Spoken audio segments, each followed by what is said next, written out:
Hey guys, welcome back to the channel. This is a story about what if Naruto uses dual pistol Chunin exams. Before I start, please support for more amazing content, and do consider subscribing to my channel and share this video with your friends. This is written by Vermiculus-umbra-chorus, and link in description and support writer. Let's start the video. Chapter 1, Enter the Dead Man. What's wrong, kid? A guy in a trench coat and eye patch says to the person standing over him. Why, Crow, why? I didn't want to kill you. The kid starts to cry. Crow just stares at him. He then laughs.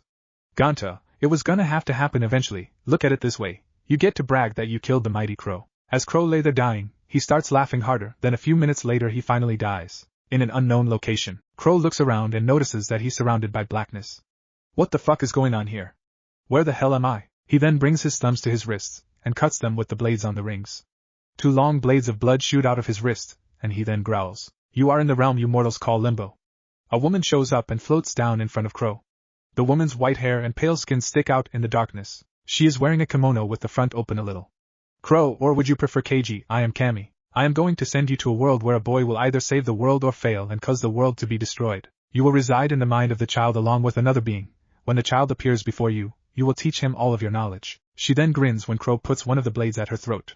What if I don't want to, what then? All of a sudden he is surrounded by flames and his skin keeps burning and then healing. Fine, I'll do it. Kami just grins then snaps her fingers. Where Minato is sealing the QB into Naruto. Shiki Fuijin. A blonde man with spiky hair and a white Haorian is holding a child and is facing a giant fox with 9 tails flailing behind it. All of a sudden the fox seems to be disappearing into the child when a flash of white light appears and the fox is gone. Forgive me, Naruto. The man says as he falls back, dead before he hits the ground. At that moment an old man appears and grabs the crying child. The new Jinchuriki for the QB no Kitsune and the new prison for a certain dead man. The old man disappears and then reappears in a room with several people sitting around. Minato passed away after he managed to seal the fox away. He sealed the fox into this boy. His final wish was that the child be treated like a hero. The old man announces as he sits down at the head of the room. We must kill the demon before it escapes and kills us all. Several members of a group of nothing but fat men say. Meanwhile, on the other side of the room several people are looking at the child with a sense of detachment. They are, in order of seating, Suminazuka, a pharaoh-looking woman with brown hair, Hai Shihyuga, a man with pale eyes that have no pupils and a cold demeanor, Shibi Abirame, a quiet man whose logic was unparalleled, Shikaku Nara, a man who was usually asleep or playing shogi, Inochi Yamanaka, a man with long blonde hair whose family technique allows him to enter the mind of anyone, Chuza Akimichi, a big-boned gentle giant with red armor on, Fugaku Uchiha, a prick and a half, Asuma Sarutobi, a man who is always smoking and is wearing the symbol of the fire daimyo's personal guard. The ones mentioned then sighed and released a little killing intent. Shut up, would ya? Shikaka sighs. The child should be given to the Uchiha. We are the only ones who can properly train him. Fugaku states arrogantly. That set off a long round of arguing, the clan heads arguing that no clan should have the child but their clan, and the civilians arguing that the demon should be killed right away. Would everyone shut the fuck up? A man who just walked in shouted. The man was in a weird outfit. His entire body seemed to be covered in bandages with only his eyes and pieces of hair shown. He was wearing a kimono with the top half open. Any guesses on who it is? Just put the kid in the orphanage. That way he can gain a sense of childhood. After the man left, everyone agreed that they would not influence the child in any way. The civilians then went and spread word that the boy was really the QB in human form, which led to the creation of the S-rank law to never speak of the fox under penalty of death. 6 years later, get him! A drunken man suddenly yelled out. He and 2 of his friends had decided to go fox hunting, which was just code for trying to kill one Naruto Uzumaki. The 6-year-old boy ran as fast as his short legs could carry him, but due to the fact that he hadn't had anything to eat in 2 days he shortly tripped and the men caught up and started beating him. One of the men suddenly slammed Naruto's head into the ground and Naruto passed out. In Naruto's mind, so the Gaki finally shows himself. Crow says as he leans against a wall in front of a cage. Even so, what if the boy decides that because of me he has to kill himself, or he calls himself a monster? Do you truly believe that you could convince him otherwise? Crow? The giant fox behind the bars asks the former dead man. Crow just laughs and notices the boy walking towards them. Oi Gaki! Get over here before I drag your bum ass over. He then sees that Naruto has a dead look on his face, the look Crow had seen on the faces of so many different prisoners that decided to just not eat their candy, a look of one who just wants to give up and let death take him. Kid, look at me and tell me your name. Who is this man? Where am I? What's in the cage? Where am I? Why does no one love me? Naruto Uzumaki, who are you? Naruto finally noticed the giant fox behind the cage. So that's why everyone hates me. The dumbass probably think I'm a giant female fox. Female? Crow thought, his eyes glowing with a sudden anger. All this time and you never once thought of telling me something that important. Then Crow looks at Naruto. He sees a dirty-looking child covered with blood and bruises. So what happened to you? The villagers were beating me again. Naruto looks down, his eyes welling up with tears. All I did was ask for someone to tell me how to cook some ramen. Next thing I know, some guys started chasing me yelling demons don't need food, and when they caught me they started hitting me as hard as they could. I guess I am a demon then, huh? He sits down and brings his knees to his chest and starts crying. Let me take care of them. I'll take control for a minute and get you some help. Crow declares with a look of anger on his face. Outside. Guess we finally killed the demon, huh boys? One of the men said before they heard an evil laugh. They turn around and see Naruto standing up and holding a piece of metal to his palm. After cutting his palm, he forces them together, causing his arms and veins to bulge. What are you doing, demon? Sorry to tell you, but Naruto's not here. You can leave a message when you get to hell. He then pulls his hands apart, and a blade of blood comes out connected to the two palms. Sonic black. Pieces of the blade go flying and hit the men, killing them instantly. What the hell happened here? Naruto-kun, did you do this? The Sandaime asks, staring at the slightly crazed-looking blonde. Please don't be the fox, please. Naruto? Sorry, old man, not Naruto. Not the fox either. My name is Crow, and like the fox I'm a prisoner here in the boy. Naruto happens to be having a chat with the fox about HHOW. He's a human child and she's a 50-foot demon fox. My life was, well, let's just say I went from one prison to another. Naruto will be able to use all my abilities and apparently the powers of other deadmen. Deadman was term used to describe anyone with an ability referred to as a branch of sin. I'll be teaching the boy most of my moves, except for the one I used tonight and one other, a move used by a guy I knew named Owl. The crow-possessed Naruto explained to the shocked old man. Why were you in prison? On second thought, never mind. So will the fox try to influence the boy into releasing the seal? Will Naruto get anything from you? The Sandaime asked the reluctant dead man. Well, he will get one thing from me, and that is someone who will never hate him. The fox refuses to influence the boy. She's gonna tell him about his father and mother. The branches of sin will become a bloodline. Oh, and before I forget, the kid was kicked out of the orphanage. Also, if it was possible, do you have any techniques for the boy to learn? Anything at all? Also, I need you to make a custom order for Naruto. 2 thumb rings with blades. Crow asked the old man, whose face was open in blatant shock. With abilities and allies like this, Naruto-kun will be invincible.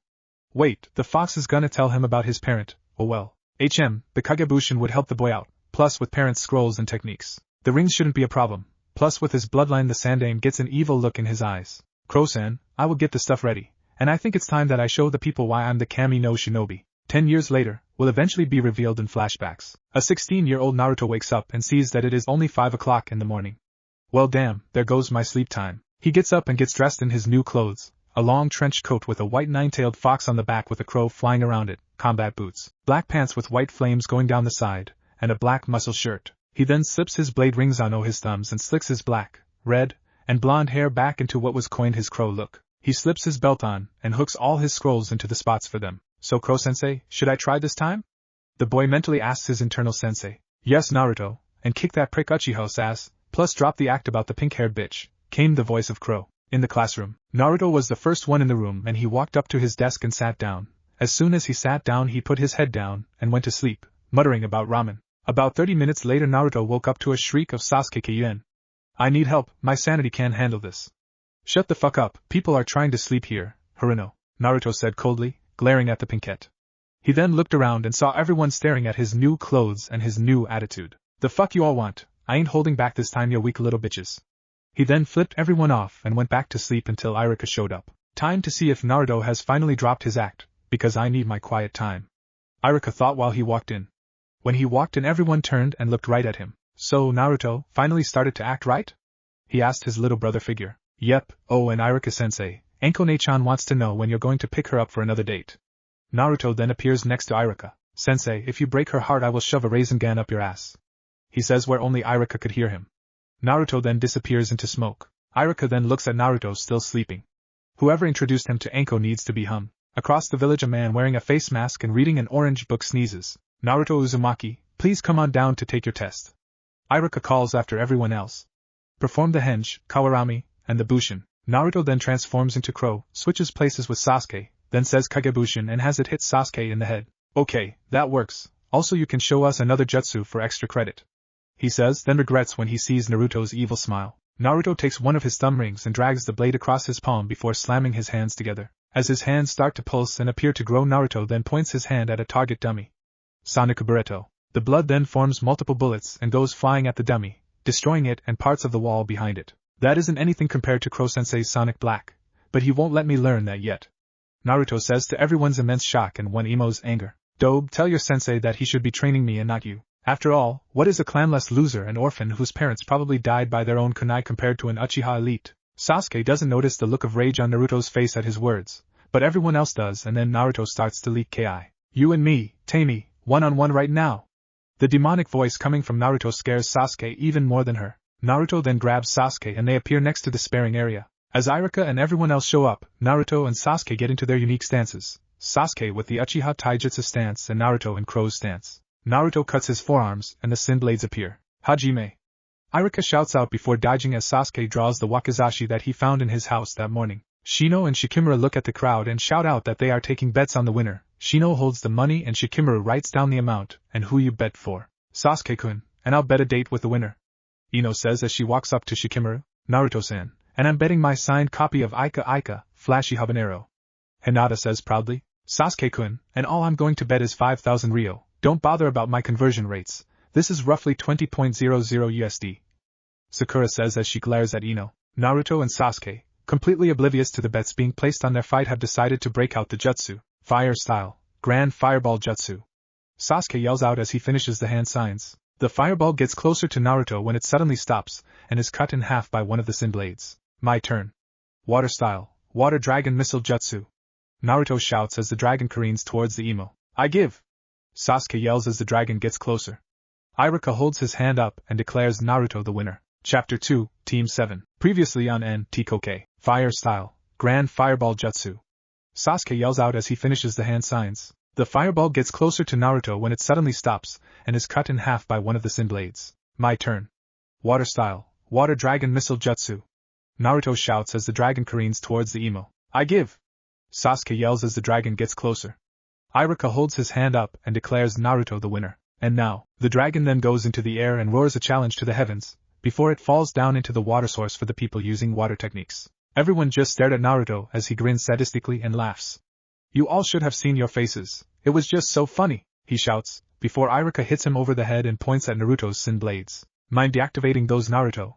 I would rather not have a repeat of the last time you forgot about them, Iruka asks, before Naruto lets out a nervous laugh and deactivates the blades. Hinata then holds her hand out and everyone who bet that Naruto would lose hands over their bet. Ino, on the other hand, tries to walk away but Hinata grabs her and leads her to a tree out of the way. Ino-san, you wouldn't happen to be trying to get into my Nai-san's pants, would you? Hinata asks the blonde with an evil look in her eyes, cause then I would have to juken you into oblivion, or worse yet, I would tell everyone that you also read Ika. Hinata then starts laughing when Ino does. Ino then looks at Hinata and gets a twisted smile on her face. So, Hinata-chan, he's your Nai-san? Does that mean you don't want him? I mean, with those eyes of yours you could probably see every part of him, couldn't you? Ino then starts to laugh at the blush on Hinata's face. Ino, Hinata, and Sakura, please report to the arena for the Kunoichi Battle Royal. Iruka yells out, before he laughs at Sakura's pale face. It's okay, Sakura, it's only a spar. Against a member of the Hyuga and a Yamanaka, surely a Haruno such as you can beat two of the important clans in Konoha. Iruka says to the Pinkette, rubbing in the fact that she was the only civilian to make it this far, and even then it was because her mother was on the council, and was in charge of the academy. As the three get into the large arena, Naruto and the guys are taking bets on who will win. Hinata-chan, there is no doubt. I'll even risk my limited edition Ika, Doctor's Paradise, complete with a discount on any other copy to be released. Naruto says, pulling the book out of its special seal. Sakura-sama, and I will bet my scroll on Kenjutsu. A boy who was being watched by Sakura's family said, I'll bet an all-expense-paid meal at any one of my family's restaurants. Choji says before munching on some chips. Sigh. Ino for sure, if I don't then she'll never shut up. I guess I'll bet 5,000 Ryo. Shikamaru says before he lies back down. Hinata-chan, I'll put up my special edition kunai set. Kiba barked out before everyone looked at Shino. Hinata-san. I am afraid that I have nothing to bet with. He says in his monotone voice. What about a spare set of your sunglasses?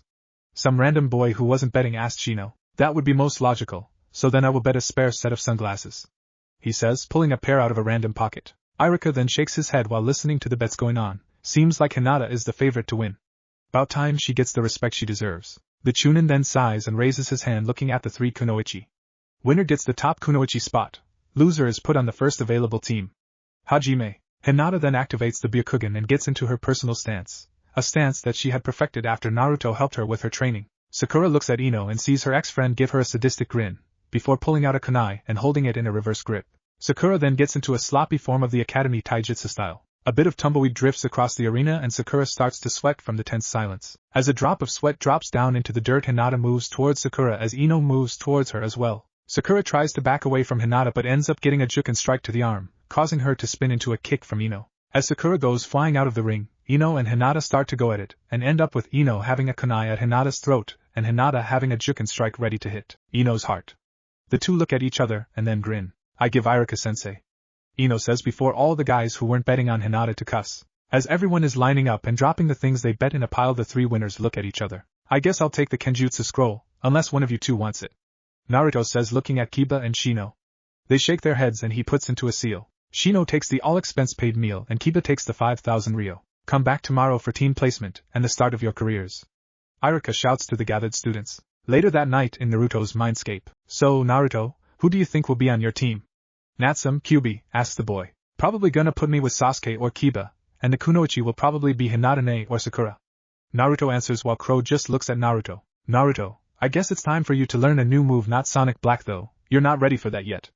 The move I'm gonna teach you is one that I only saw before." The owner of this move was named Owl.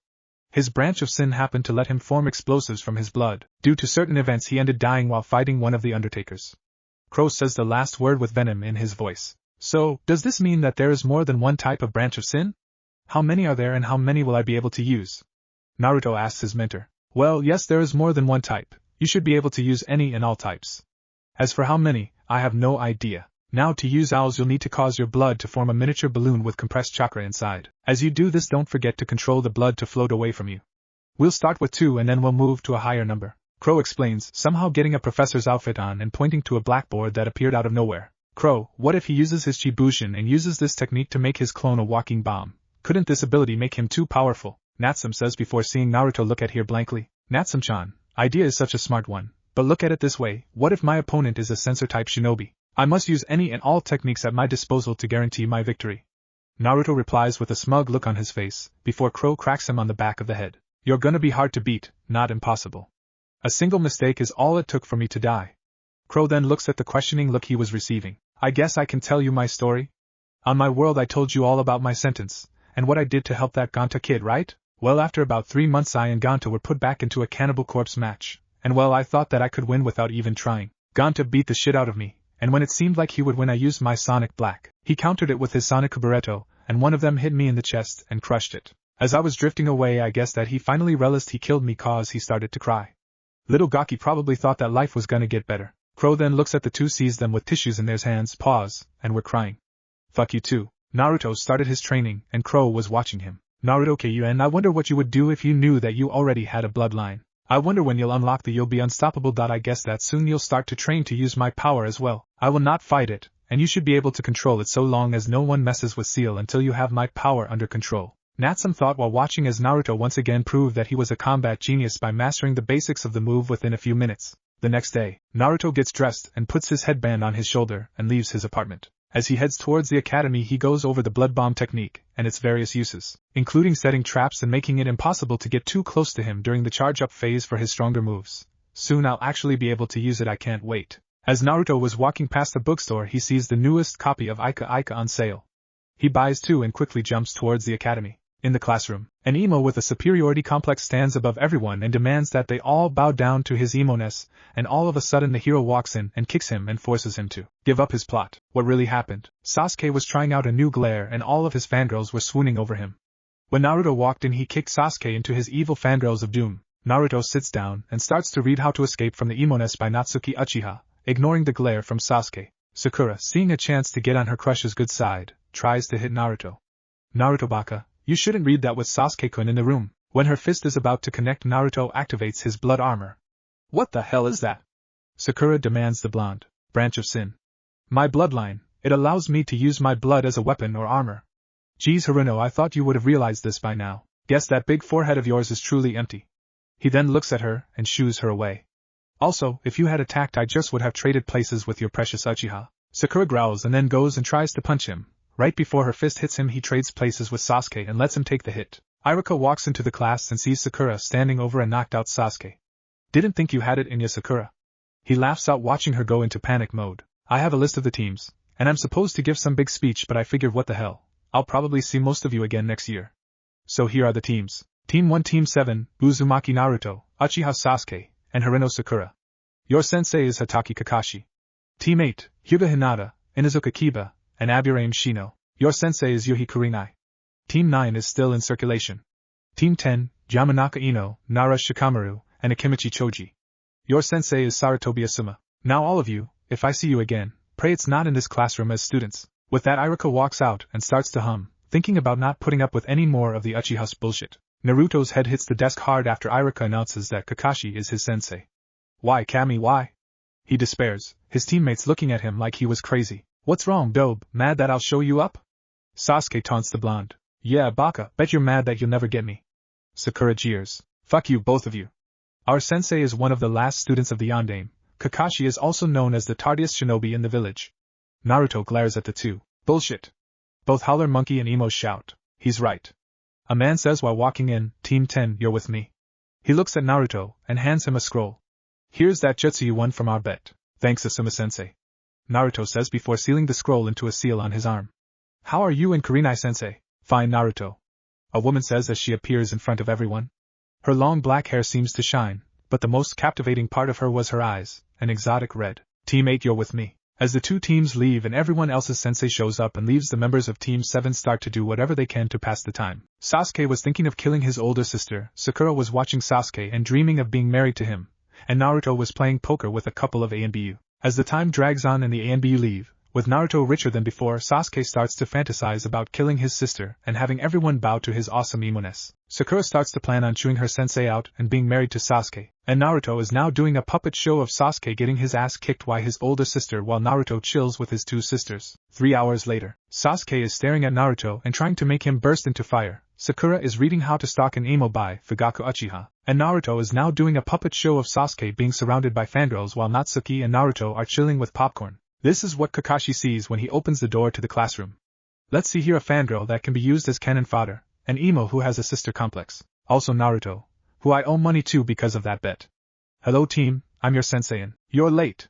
Sakura shouts out, blowing the eardrums of all the guys in the room. I am also the one who decides whether or not you become shinobi. As I was gonna say, I was late due to the fact that the newest Ika was released today and I had to get a copy, only to find that the store was out. As I left, a black cat walked in front of me, so I had to walk around the village 3 times so that I wouldn't have bad luck. As I was walking, an old woman asked for help with her groceries and I decided to help her, and that caused me to be late. Kakashi then smirked at how Sakura was getting mad. So Kakashi and I, you didn't forget about the bet, did you?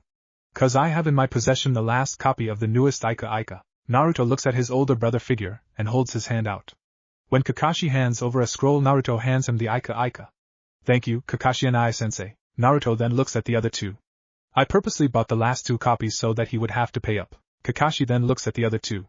Meet up on the roof in 5 minutes, or I'll decide to leave and read my book some more. With that, he uses a shushin and disappears. How are we supposed to reach the roof in 5 minutes? Sakura asks her 2 teammates, only to find that neither was there. As she runs out and heads to the roof, she plans on cursing Naruto to the deepest parts of hell. When she finally gets to the roof, she looks at her teammates and sensei and glares. How the hell did you 3 get here so fast? Shushin no jutsu. The threefold reply came. Alright, now that all of you are here, let's start the introductions, shall we?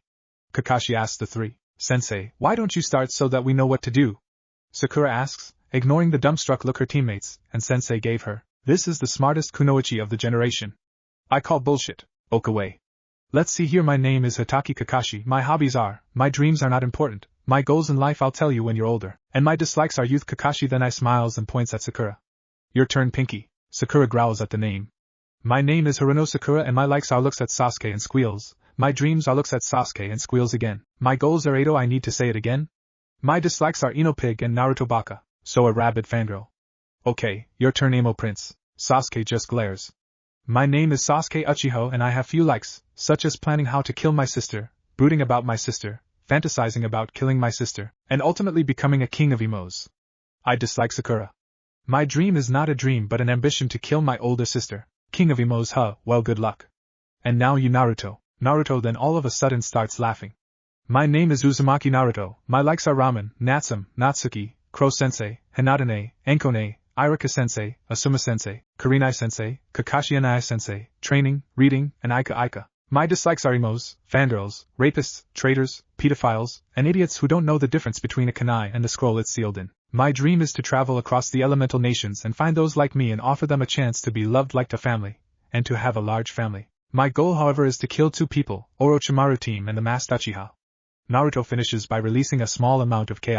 Guess he must know what really happened that night that Minato-sensei and Kushina-sama died. Kakashi then notices that Sasuke is looking at Naruto with a weird look, almost a look of camaraderie. Well then team, I guess that tomorrow will be the day that I test you to see if you even get to become shinobi. Well, show up at training ground 7 tomorrow at 7 o'clock in the morning and skip breakfast, or you'll throw up. With that, Kakashi disappears with a shushin and so do Naruto and Sasuke. That night at a tattoo parlor, Naruto is staring up at the man who is going to give him the tattoo that he saw on Crow. So, Gaki, you want me to tattoo what over your eye? The large mass of human asks. D8 MK. Naruto tells the person. So, how's the family Kyler? If anyone can guess where this character is from, I will let you choose 1 additional power for Naruto. I also do not own this person yet. Same old, same old. My daughter wishes that you would show up more often. The man replies while gathering his supplies. You know this tat is gonna hurt, right? The man asks the young shinobi. Yeah, but I think I can handle it. Naruto replies sitting in the chair. The next day, Naruto, complete with his new tattoo, gets up at 8 o'clock and eats a large breakfast. When he leaves his apartment, he waves to his neighbor Yugao Yuzuki and her boyfriend/fiancé Hate Gecko. He then starts to head towards the training grounds waving to those he was on good terms with and flipping off most of the civilians. As he approaches the training grounds he hears something running towards him. He turns around and sees Kakashi running away from Mato Guy and Rock Lee. He went that way, Naruto says pointing in the opposite direction. Thank you Naruto Kun. Guy and Lee yell out before running that way and away from Kakashi and Naruto. Thank you Naruto, nice tat. Let's go scare your teammates. Kakashi tells his little brother figure. Naruto nods and tells Kakashi about his newest ability. At the training ground, Sasuke was known for being quiet. Hell, he never said more than necessary. But at this moment he was tempted to cuss Naruto out for leaving him alone with Sakura and her incessant talking. Sakura, let's play a very fun game called Shut Up and Leave Me the Fuck Alone. I don't like you and you're annoying. Sasuke snaps. Sakura was, on the other hand, only listening up to the point. Sakura. After that, she started to daydream. Naruto then walks into the clearing covered in blood.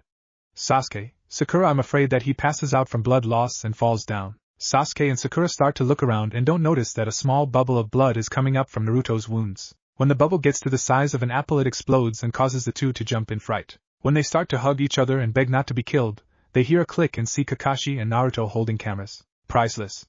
The duo says, high-fiving each other. Alright, now that the pleasantries are over I'll go over the test. He pulls 2 bells out of nowhere, holds them up. Simply get a bell from me before the timer goes off. He then smiles. Course, since there is only 2 that means that only 2 of you will pass, if any of you pass. He then sees Naruto reading his book again. That includes you Naruto. But sensei, what if I don't finish the book, and it causes me to be anxious, and the anxiety causes me to use a jutsu that is too powerful and causes the destruction of the hidden leaf? In Kumo, a shinobi with a lollipop looks into the air and senses another overthinker right before his teammate hits him into the ground for ignoring her. Back in Konoha, everyone just looks at Naruto, and sees that a lollipop magically appears in his hand. Anyways, anyone who doesn't have a bell when the timer goes off will be tied to a post, and will watch the others eat lunch. As Kakashi says this, Sasuke and Sakura's stomachs growl. Naruto just grins and laughs. If that's all Hajime, everyone spreads out except for Naruto. Naruto just puts the book up and brings out his sin blades. As he and Kakashi stare each other down, Kakashi sees that Naruto is about to move forward. Kakashi-sensei, you might want to bring out the Sharingan. I tend to get a little crazy with these blades. Kakashi reaches up, reveals his Sharingan, and takes a kunai out. Let's see if you're any better than last time. As him and Naruto start to fight, kunai on Sin Blade, the other 2 are listening to a clone of Naruto that is explaining the meaning of the test and giving the 2 a plan that involves Naruto as bait. When the 2 nod, the Kagebushin dispels and Naruto gains the memory and puts the plan in action. So Kakashi and sensei, how far have you got into the book? Naruto asks as he ducks under a wide swing and ends up eating a knee from Kakashi. Oh, you know that I take my time with Jiraiya-sama's art. Kakashi states as he looks at Naruto, and notices that Naruto had blood coming from his lip. Hey Kakashi-sensei, I got something to say. Naruto says looking at his sensei. What Naruto? Kakashi then notices that a small amount of blood is on his pants from when he kneed Naruto. Shit! Kakashi looks as a small bubble floats up and explodes right next to the bells. Katsu. Naruto then grabs the bells and tosses them to Sakura and Sasuke. They can eat. I'm still full from my breakfast. As Naruto stands there, Kakashi looks at the other 2 and notices that they throw their bells at him. We either go on together or not at all. Sakura says proudly. With Naruto on my team, then finding my sister will be easy. Sasuke then looks at Naruto and sees a cheesy grin. Plus, he can help push me and Sakura into being better shinobi. Kakashi looks at his team and sees Obito over Sasuke, Rin over Sakura and Minato over Naruto. Chapter 3 Missions and Wave. Previously on NTKK. As Naruto stands there, Kakashi looks at the other two and notices that they throw their bells at him. We either go on together or not at all, Sakura says proudly. With Naruto on my team, then finding my sister will be easy. Sasuke then looks at Naruto and sees a cheesy grin. Plus, he can help push me and Sakura into being better shinobi. Kakashi looks at his team and sees Obito over Sasuke, Rin over Sakura and Minato over Naruto. And now, in the woods around Konoha there were 3 things you never wanted to run into: Mitarashi Enko, Uzumaki Naruto, or Tora. Enko would probably torture you for a couple hours then let you go with a warning to never come into the forest again. Naruto would prank you so fast that you'd never even know until you were laughed out of every place you went, and chasing Tora would mean you were a genin. Maelstrom, in position. Banshee, in position. Pink Eyes, in position. Aerocyclopes, in position. Naruto, you're never choosing names again. As the 3 surround their target, Tora spots them and growls.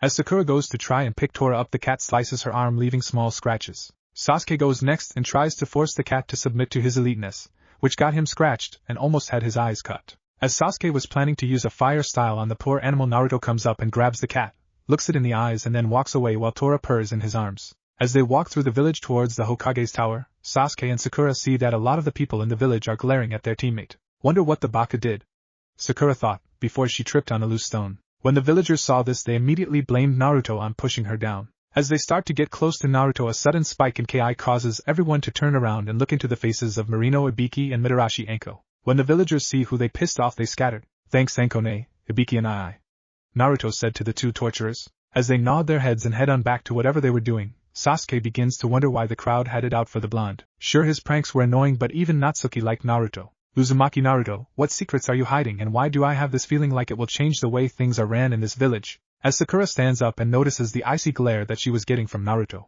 I didn't say you pushed me, I slipped on a loose rock. She glares back at him. I've been wondering for a while, but what is up with the design on your coat? She asks Naruto only for him to stop and turns his head slowly. It's a secret. If I told you, then you would be unable to speak about it to anyone. He then looks at Kakashi and sighs.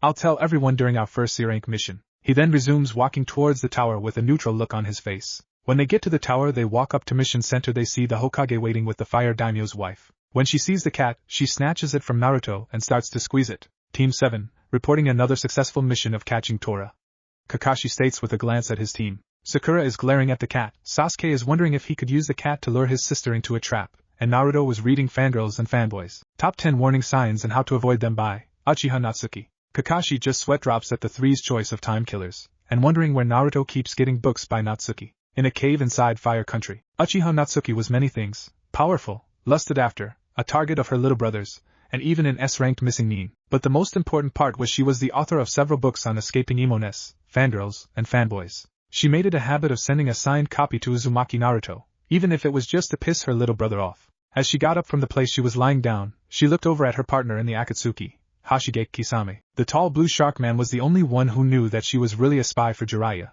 who they just so happened to be meeting at the moment. As the white-haired Sannin walked into the cave, Kisame walked out to serve as watchman. So Natsuki-san, have you gathered any new news?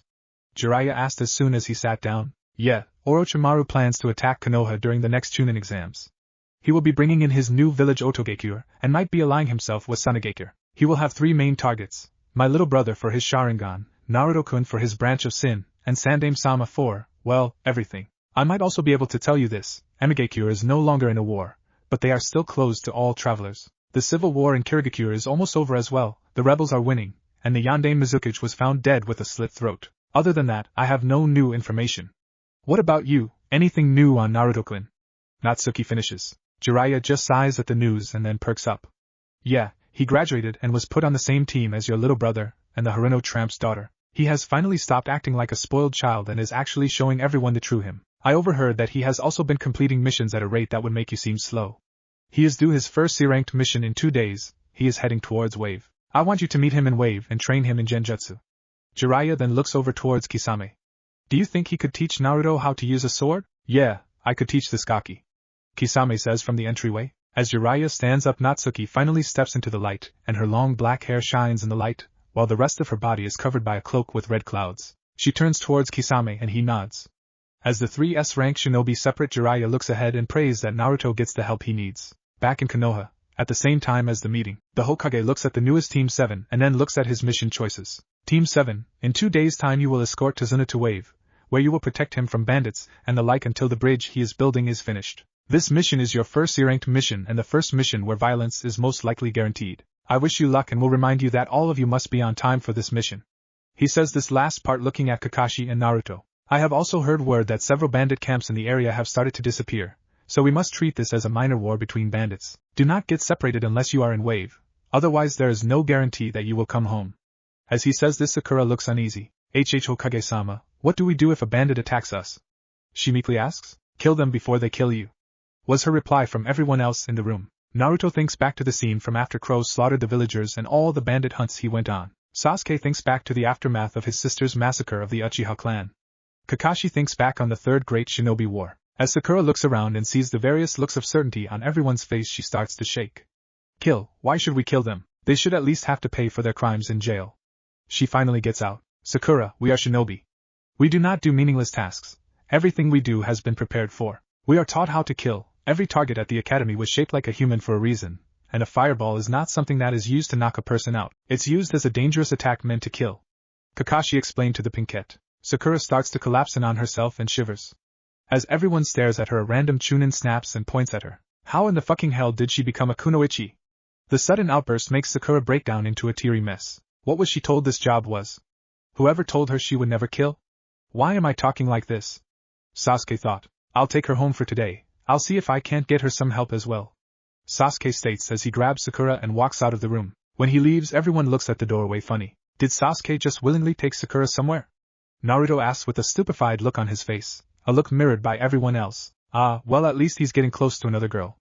Everyone looks at him questioningly. He was actually convinced in the academy that every girl there was out to kill him because it was his sister who killed his family. Of course, that doesn't make any sense because she was with me that day. As Naruto rambles on, everyone gets a surprised look on their faces. What?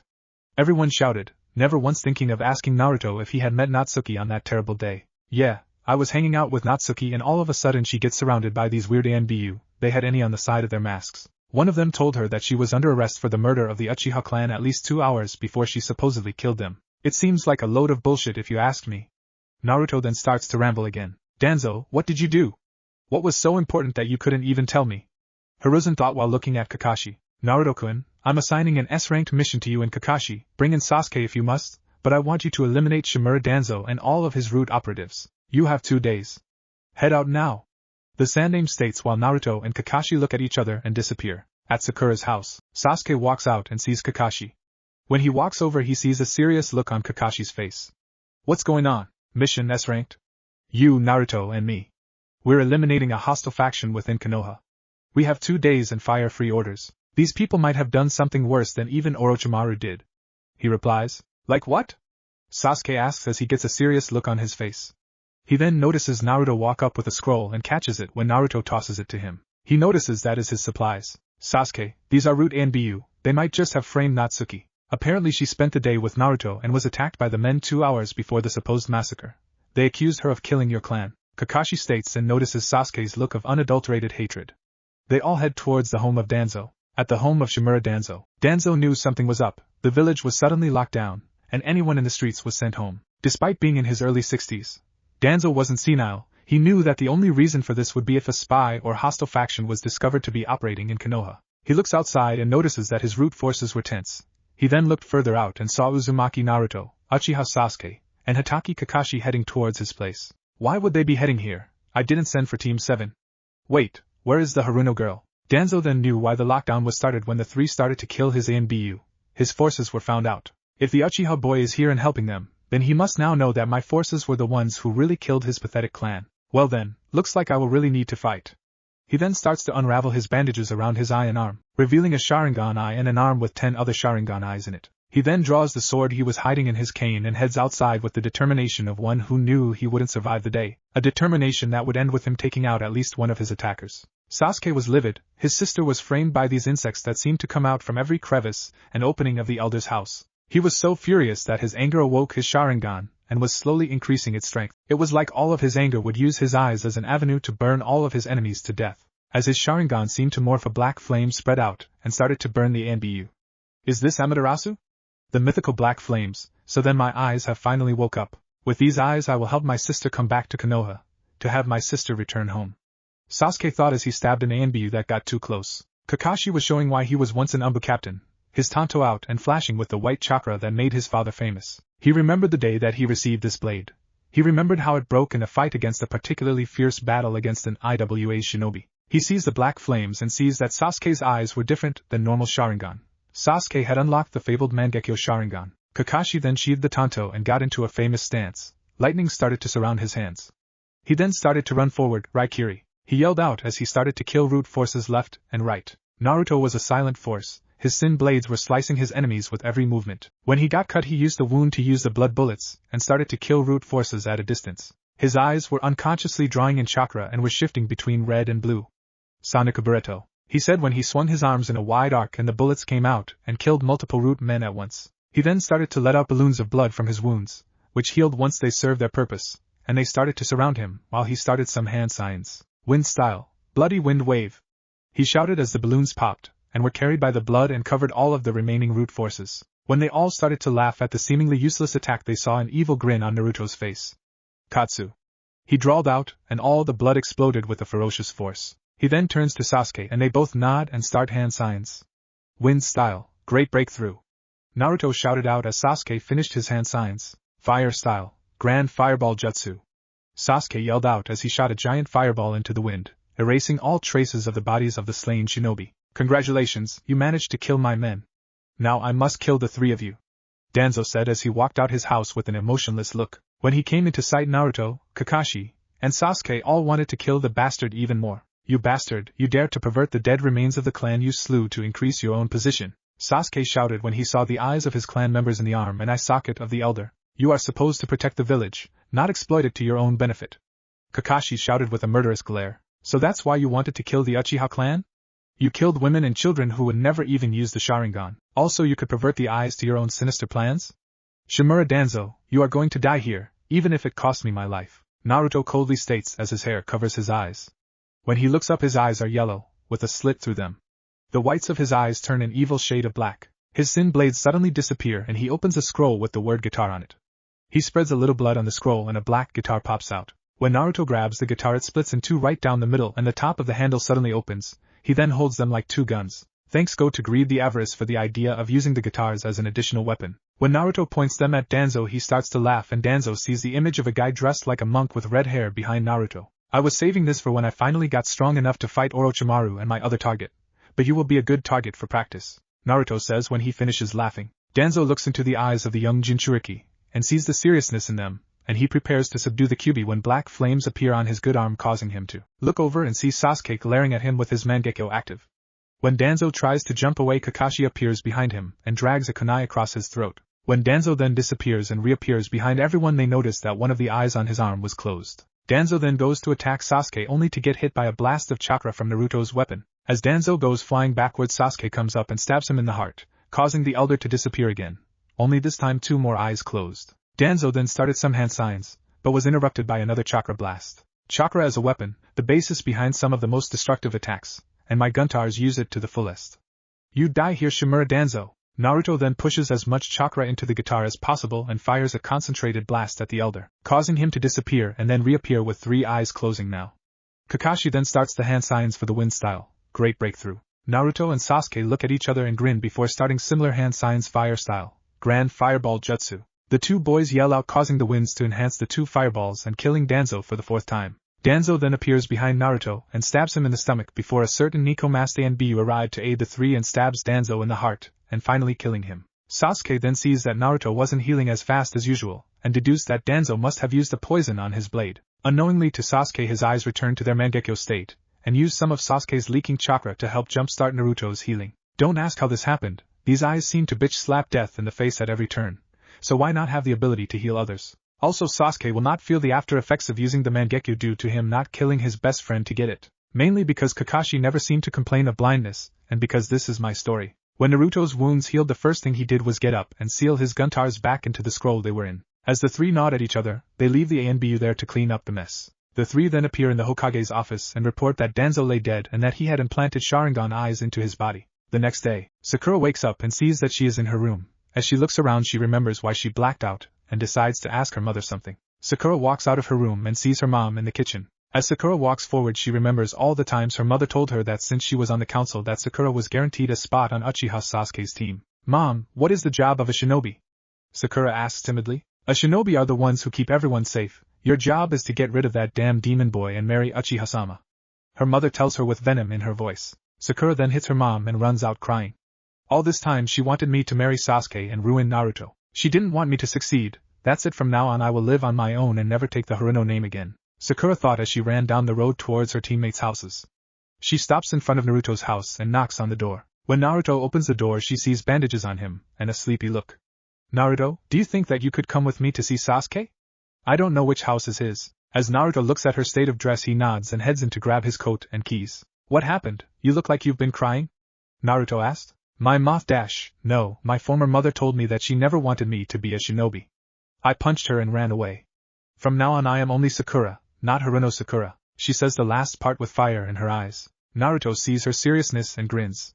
Well, Sakura, let me just say this, Sasuke probably won't want to talk. Yesterday after you collapsed we got a mission to eliminate Shimura Danzo. Naruto then saw Sakura look at him funnily, he then sighed. S-ranked and it was non-stop killing. Danzo had to die. He was the one who killed Sasuke's family and framed his sister. He implanted Sharingan eyes in his arm and right eye. He died 4 times, and even managed to wound me. Naruto explained as they walked towards Sasuke's house. So then if we find his sister, she can return to the village? Sakura asks, only to see Naruto nod with a small grin. She then grins and knocks on the door of the house they stopped in front of, and Sasuke opened the door in nothing but pants. Much to Sakura's surprise, he also had a tattoo on his arm of an ace of spades. When did you get the tattoo? She asked. When I made the mistake of betting against Naruto. Sasuke answered sleepily, only to quickly wake up when he realized who asked him the question. What are you doing here, Sakura? He asked.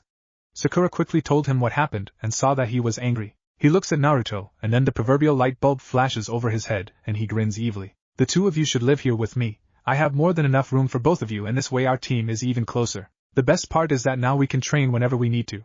The two boys look at Sakura and notice that she needs even more training than they do. Hey Naruto, can you see if Anko could help us out with Sakura's training? I think we might even need to get a hold of your other friend. Sakura then turns pale, even she knew about Naruto's extended family. Anko, Ibiki, Hinata, and then there was her. She was always so very quiet. That almost lifeless look always scared the shit out of Sakura. That crazy Saya girl who moved to the village almost 4 years ago. Saya was a girl with short black hair and red eyes. She was also known to be completely crazy and hated all fangirls. Saya is at work today, Naruto said, and then chuckled at Sakura's expression. At the tattoo parlor. Hey Sayane, me and Sasuke have a job we would like you to do. Our teammate here is in need of training, and well, you're the best, Naruto said as he walked into the parlor, only to dodge knives thrown at him. So, Naruto-kun, you asked Kyler-sama to give you a new tattoo, but avoid your older sister? The girl behind the counter asks, her red eyes shining with mischief and boring into Naruto's head.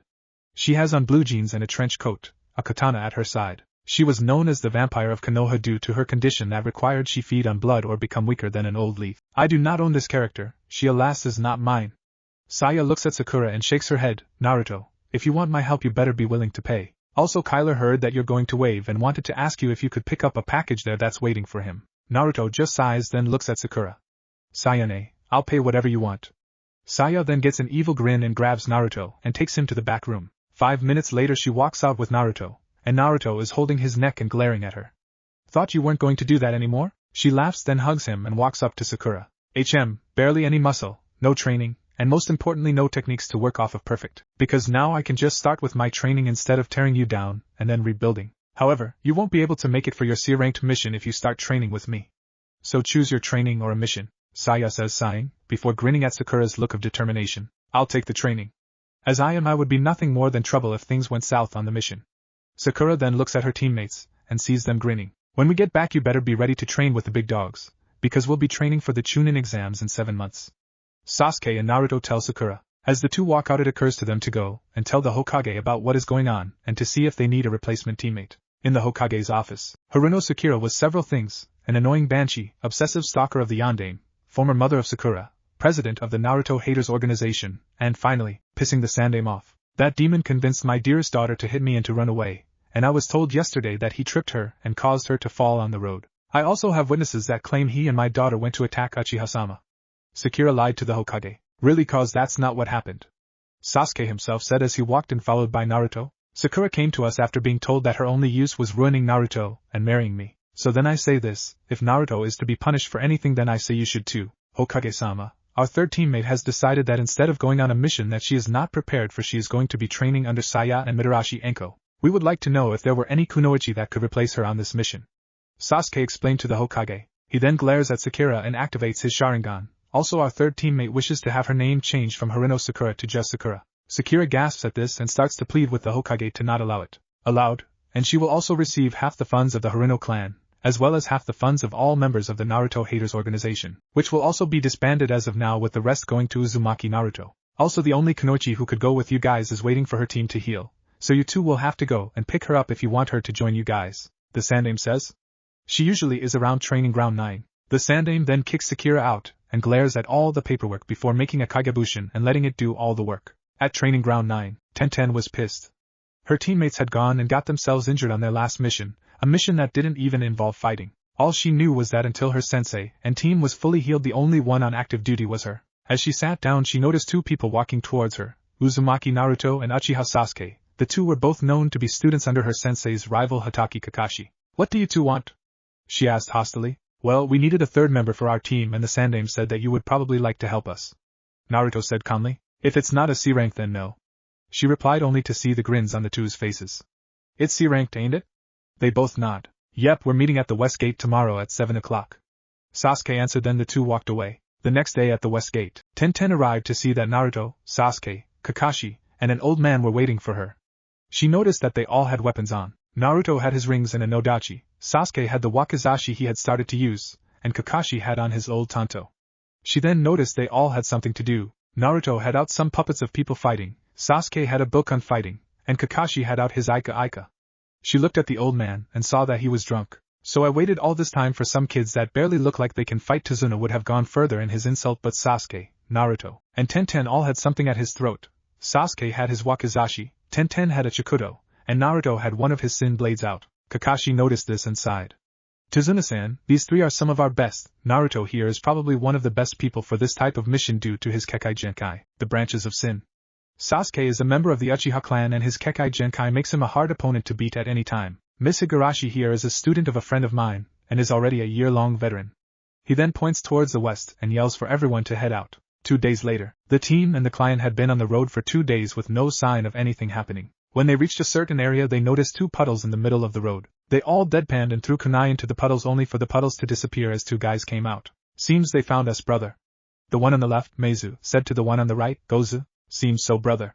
Gozu said with a leer at Tenten. Naruto and Sasuke nodded at each other and rushed into the battle. Naruto was using his Nodachi and his Sin blades, the 3 blades becoming a maelstrom of death as he rushed at Gozu. Sasuke had his Sharingan blazing as he charged towards Meizu, his wakizashi out dragging across the ground as he gathered chakra into his arms to help swing the sword faster. Naruto and Gozu were trading strikes back and forth, Naruto's 3 blades against Gozu's armored and poisoned gauntlet. Naruto then smirked as he spit a small amount of blood on Meizu and backed up while activating his Kekai Genkai. The blood on Gozu blew up, knocking him out. As Meizu watched his brother hit the ground he was distracted long enough for Sasuke to knock him out. As the two were tied up Kakashi started to glare at Tazuna. Why were we attacked by shinobi? He demanded from the old man, who broke into tears and told them about all the shit his family was going through with Gato in charge. The 2 brothers woke up soon after and verified the information before Kakashi sent them back to Konoha and his team headed out. 2 more days later, after a day and a half on the boat, slipping in past Gato's patrols and various pirates that worked for Gato, the team had made it to land. As they were walking, Naruto and Sasuke was each reading a book. Sasuke was reading his book on wakizashi techniques while Naruto had a book called Nodachi and Zanbatsu Techniques, volumes 1 and 2 by Momochi Zabuza. All of a sudden Tenten threw a kunai into the bushes and then a white rabbit quickly hopped out. Before anyone could say anything they all hit the ground as something came soaring over their heads. The giant sword then got stuck in a tree while the guy who threw it appeared on the flat of the blade with no shirt, or eyebrows, and the Kirigakure headband on his head sideways. He also had on bandages around the bottom half of his face and camouflage arm warmers. This man was Momochi Zabuza, an A-ranked missing nin from Kirigakure. So, the infamous Sharingan no Kakashi. No wonder the demon brothers never stood a chance. He laughed when all of a sudden Naruto appeared in front of him and held out his book. Zabuza signed it then dodged the Nodachi that Naruto swung at his head. He then noticed that all the people on the Genin team had the look of those who had taken lives before. The blonde in front of him had definitely taken a life before. No one could have been able to move under his Ki otherwise. He grinned savagely as he swung his sword and collided with Naruto's, throwing the blonde backwards into a tree where he burst into smoke. Naruto walked out from behind a tree and charged at Zabuza, before getting cut in half. When he got cut he burst into blood, covering Zabuza's sword and most of the ground. As Naruto then appeared behind Kakashi he grinned. Sorry Zabuza-san, but Katsu. As Naruto then caused all the blood to blow up and send Zabuza flying onto the water, he noticed that Kakashi was looking at him blankly. Who are you? Cause Naruto ain't that good. Kakashi asked. Crow, my name is Crow. Naruto said in a deeper voice before he pointed at Zabuza and noticed that he started some hand signs. Hell no you don't bitch. Sonic Black. The crow-possessed Naruto cut one of his palms and forced them together. When his veins were visible to everyone he pulled his hands apart, and watched as he forced a blade out which then started to fire towards Zabuza. Zabuza finished his hand signs and caused the giant water dragon to rush towards the blades, only for it to burst after the first two. The rest of the fight goes as canon due to Crow using too much blood and causing Naruto to pass out. Kakashi didn't get caught and Haku took Zabuza away. Chapter 4, Ice and Revelations Part 1. Previously on NTKK. Crow, my name is Crow.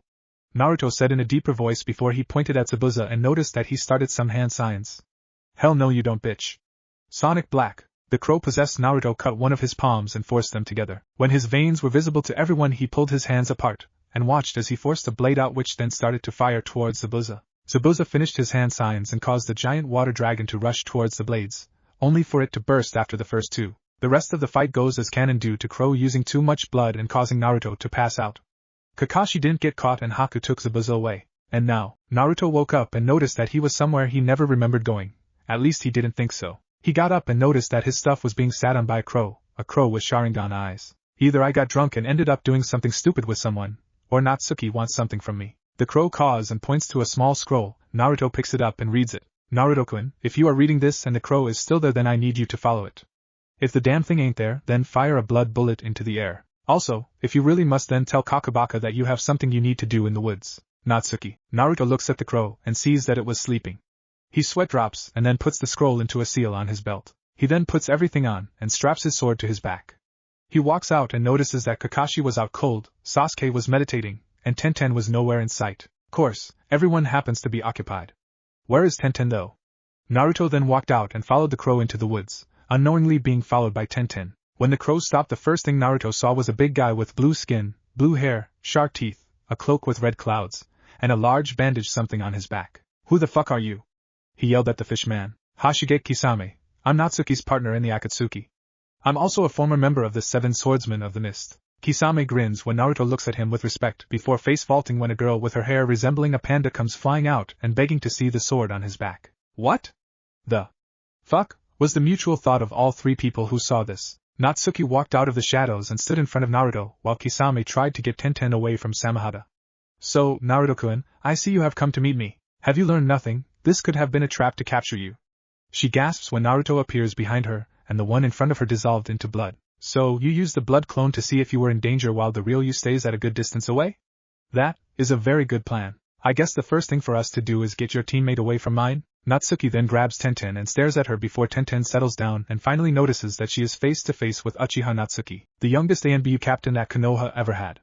Good, now if you are going to stay here, you must be quiet. She then sets Tenten down and Natsuki and Naruto have a staring contest, with Naruto winning.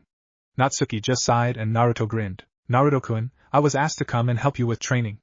Kisame here is going to help with Kenjutsu, mainly through the use of a Zanbatsu. She notices that Naruto was holding up a copy of Nodachi and Zanbatsu Techniques, Volumes 1 and 2 by Momochi Zabuza and that it was signed by Zabuza. So you already have started to train using them, good. I am to help you with Genjutsu and help your ninjutsu out. She then finishes and Kisame walks over to Naruto. Alright Gaki, here's the thing, I am used to using a Zanbatsu, so if you are going to learn from me then you need a Zanbatsu. Fortunately for you Samahata here can duplicate herself. Unfortunately for you, you gotta earn the right to wield her. Kisame then notices that Naruto had a sudden sadistic grin on his face. Kisame's grin matched Naruto's as Naruto disappeared and then reappeared behind him with one of his sin blades out and heading towards his head. Kisame blocks with Samahata and the blades clash as Kisame then pushes Naruto away and punches him in the stomach before slamming him into the ground with Samahata. That all you got Gaki? Maybe I should be training the girlie over there. Kisame taunts, pointing at Tenten. Naruto then stands up and does a few hand signs, water style, cataract desolation. As Kisame grins, Natsuki and Tenten get out of the way. The giant waterfall heads right for Kisame who then disappears into the water after it hits. Naruto stands on top of the water, and then puts his finger into the water and closes his eyes. All of a sudden Kisame jumps up behind him and swings Samehada down just as Naruto falls into the water. Kisame then puts his hand on the water and yells out water style, feeding frenzy. As 5 water sharks start to swirl in the water around Naruto, Naruto starts to do some hand signs, before a sudden whirlpool appears in the water and Naruto uses the whirlpool to drag Kisame down to the bottom, only for Kisame to use the momentum to knee him in the face and push him back onto the land. When Kisame jumps onto the land he ducks as Naruto throws some shuriken and kunai. Naruto then starts to be surrounded by bubbles of blood that spread out from around him. Kisame-san, I'm afraid that this move ain't finished yet. Why don't you tell me how it feels? Naruto's coat is then thrown off as 2 wings resembling crow wings made of blood appear on his back. All of my translations come from Google, so if they are wrong blame Google. Ketsueki-to, Kaimamaru no Tenchi, roughly blood art, bloody angel. Naruto then takes to the air and the wings start to form circles of blood, which then fired at Kisame repeatedly. Kisame grins and dodges all of the blood bullets. He even does a slow motion bit where he dodges 10 of them. I do not own the Matrix. Kisame then appears behind Naruto and slams him down and holds Samehada at his neck. Give up, Gaki. Kisame then holds his hand out and helps Naruto up. As Naruto gets up he then passes out from blood loss. Give him a minute and he'll be up, Natsuki says from the sidelines. In a couple of minutes Naruto jumps up and looks at Kisame. Damn, I messed up with that final technique. Guess I don't have the amount of blood figured properly yet. Everyone looked at the blonde like he was crazy, which occurred to the 2 S-ranked shinobi that he very well could be. Kisame looked at the kid and scratched his head. Did I break him? Everyone just face-vaulted and looked at him blankly. Natsuki hit him in the back of the head and told him to sit in the corner off doom. This was the only place that wasn't completely soaked by Naruto and Kisame's water fight. As Kisame grumbled and sat down, Tenten was in shock at the complete insanity of the S-ranked shinobi. She then noticed Naruto and Natsuki sitting down across from each other and pulling out money and cards. You realize that betting against me is a bad idea, right Natsuki? Naruto asked the Uchiha. He then grins when she glares at him, before she smirks and starts to shuffle. Kisame walks over and Tenten sits down at the edge and everyone is handed cards. Naruto, what's the game this round? Natsuki asks. Naruto grins and then pushes a book in front of Natsuki. The book is a comprehensive list of every card game known to man. He points to a game that doesn't have a title. The rules were very confusing. What were a car and a gun? And what in Kami's name was? I want to just say that this game was made by a friend of mine, and it is satanic. I'm sexy and I know it? This rule made it so that I cringe every time that song plays. As everyone reads the rules, Naruto is busy sealing all of his money away and is leaving at an extremely quick pace. Like hell he was gonna play that game. When everyone was finished they shuddered at the thought of the game. What the hell was wrong with the makers of that game? Answer: severe boredom, excess free time, and the twisted sense of humor that makes me hang out with crazy people. Naruto was almost able to get away when he ran right into a girl picking herbs. When he went to get up, she did as well and they ended up getting tangled together and staring at each other from a couple feet apart. They both blushed while Zabuza and Kisame were looking at the two and smirking, before they each realized why the other person their student/victim was with. Haku, get away from him. Gaki, find Zabu-chan. Zabuza then turned and saw his former comrade, and saw that the golden-haired boy just sighed and flipped Kisame the bird. Zabuza then saw that Kisame had gotten behind him and was eating something that Zabuza had just picked up from a new restaurant in the village. A restaurant ran by Gato, of course. Kisame then chuckled and pointed behind Zabuza, and it was Haku staring at Naruto like he was crazy. Of course, Naruto transforming into a miniature Kisame and flipping himself off wasn't crazy. Zabuza turned and Kisame then drop-kicked him onto the ground. Hey Zabu-chan, what ya doing here? Zabuza then flipped Kisame off as well. As he got up he noticed everyone looking at a girl that looked like a panda. Tenten just watched as Naruto apparently was magnet for dangerous people, first Natsuki and Kisame, then Haku and Zabuza. She then noticed that Zabuza had no eyebrows. She did the dramatic point and yelled, "Did Guy-sensei steal your eyebrows?" Which caused everyone who knew of the man to laugh. Natsuki laughed as she walked into the clearing at the same time as Sasuke and Kakashi. The two did not see what was so funny, until they saw everyone laughing at Zabuza who was just glaring at Tenten. Kakashi looked at Naruto who repeated what Tenten asked, and then even Kakashi was laughing. Natsuki disappeared before Sasuke could see her and Kisame then disappeared after grabbing Zabuza and Haku. Well, since everyone is here, why don't we talk strategy? Naruto, you and Sasuke will be guarding Tazuna while Tenten and I guard Inari and Tsunami. Sasuke, while you're guarding Tazuna, don't forget to be constantly on the lookout for Zabuza or Gato. If you get the chance, take Gato out of the game permanently. Kakashi received a nod from all three of the genin. Naruto then made a couple of Kagebunshin and sent them to Natsuki to receive the training for Genjutsu. At Zabuza's hideout, Haku was in her room while Zabuza talked to Kisame. She was remembering the boy who she got tangled up with and all the stuff that Zabuza said he did during the first battle. She then blushed when she remembers that Zabuza called her his daughter when Kisame asked just who she was. Zabuza was trying to comprehend what Kisame was saying. The boy he fought against was a Jinchuriki, and he hadn't even used the Biju's immense power against him. The boy was also gonna be trained by Kisame in the art of swordplay. Hell, if this kid could almost beat him without training, imagine how bad it would be if he got training. Then Zabuza remembered how Haku seemed to be attracted to the kid. Hey, a father knows these things. And he wondered if just maybe that could be used to help him and her survive. Kisame, I want you to arrange a meeting between the Gaki and myself. I need to talk to him about something important. Zabuza was completely serious and Kisame noticed. Kisame nodded and then left in a water shushin, with Natsuki and Naruto's Kagebunshin. Natsuki was astonished, completely and utterly astonished. Naruto was a fucking genius of genjutsu. She saw that he had a genjutsu around him at all times, a genjutsu that hid several different weapons. So instead of teaching him genjutsu, she would teach him all she knew about sealing and eye-based genjutsu. Naruto also showed her his golden eyes and laughed when she asked what they could do. Naruto took to sealing like a fish to water, and then Natsuki just stood there wondering what else she could teach him. He was already strong enough to spar with Kisame, his speed could only increase, and his technique pool was deeper than hers and Kakashi's combined. Kisame was gonna teach him kenjutsu. Kakashi had been teaching him taijutsu and ninjutsu. He had all the chakra of the fox under his complete control. He even could play those damn guntars like a pro. She just stood there, still wondering what she could teach the boy. I could always teach him the summoning technique. Fuck Jiraiya and his plans. I'm gonna teach Naruto how to summon crows. Natsuki then walked over to her bedroll and pulled the crow contract out from seal it was in. Naruto-kun, I want you to come over here and sign this summoning contract, she yelled as one of the clones dispelled to give the original the message. Natsuki then remembered that the guy sealed in Naruto with the fox was named Crow. Fuck it. Naruto suddenly appeared in the clearing and caused Natsuki, who was enjoying some light reading, to jump when he appeared surrounded in blood. She then noticed that his face was serious. Naruto sighed and told her about how some of the people in the village tried to attack him in order to get his money. He then told her that no matter what, Gato was dead if he saw him. I'll strangle the damn midget myself.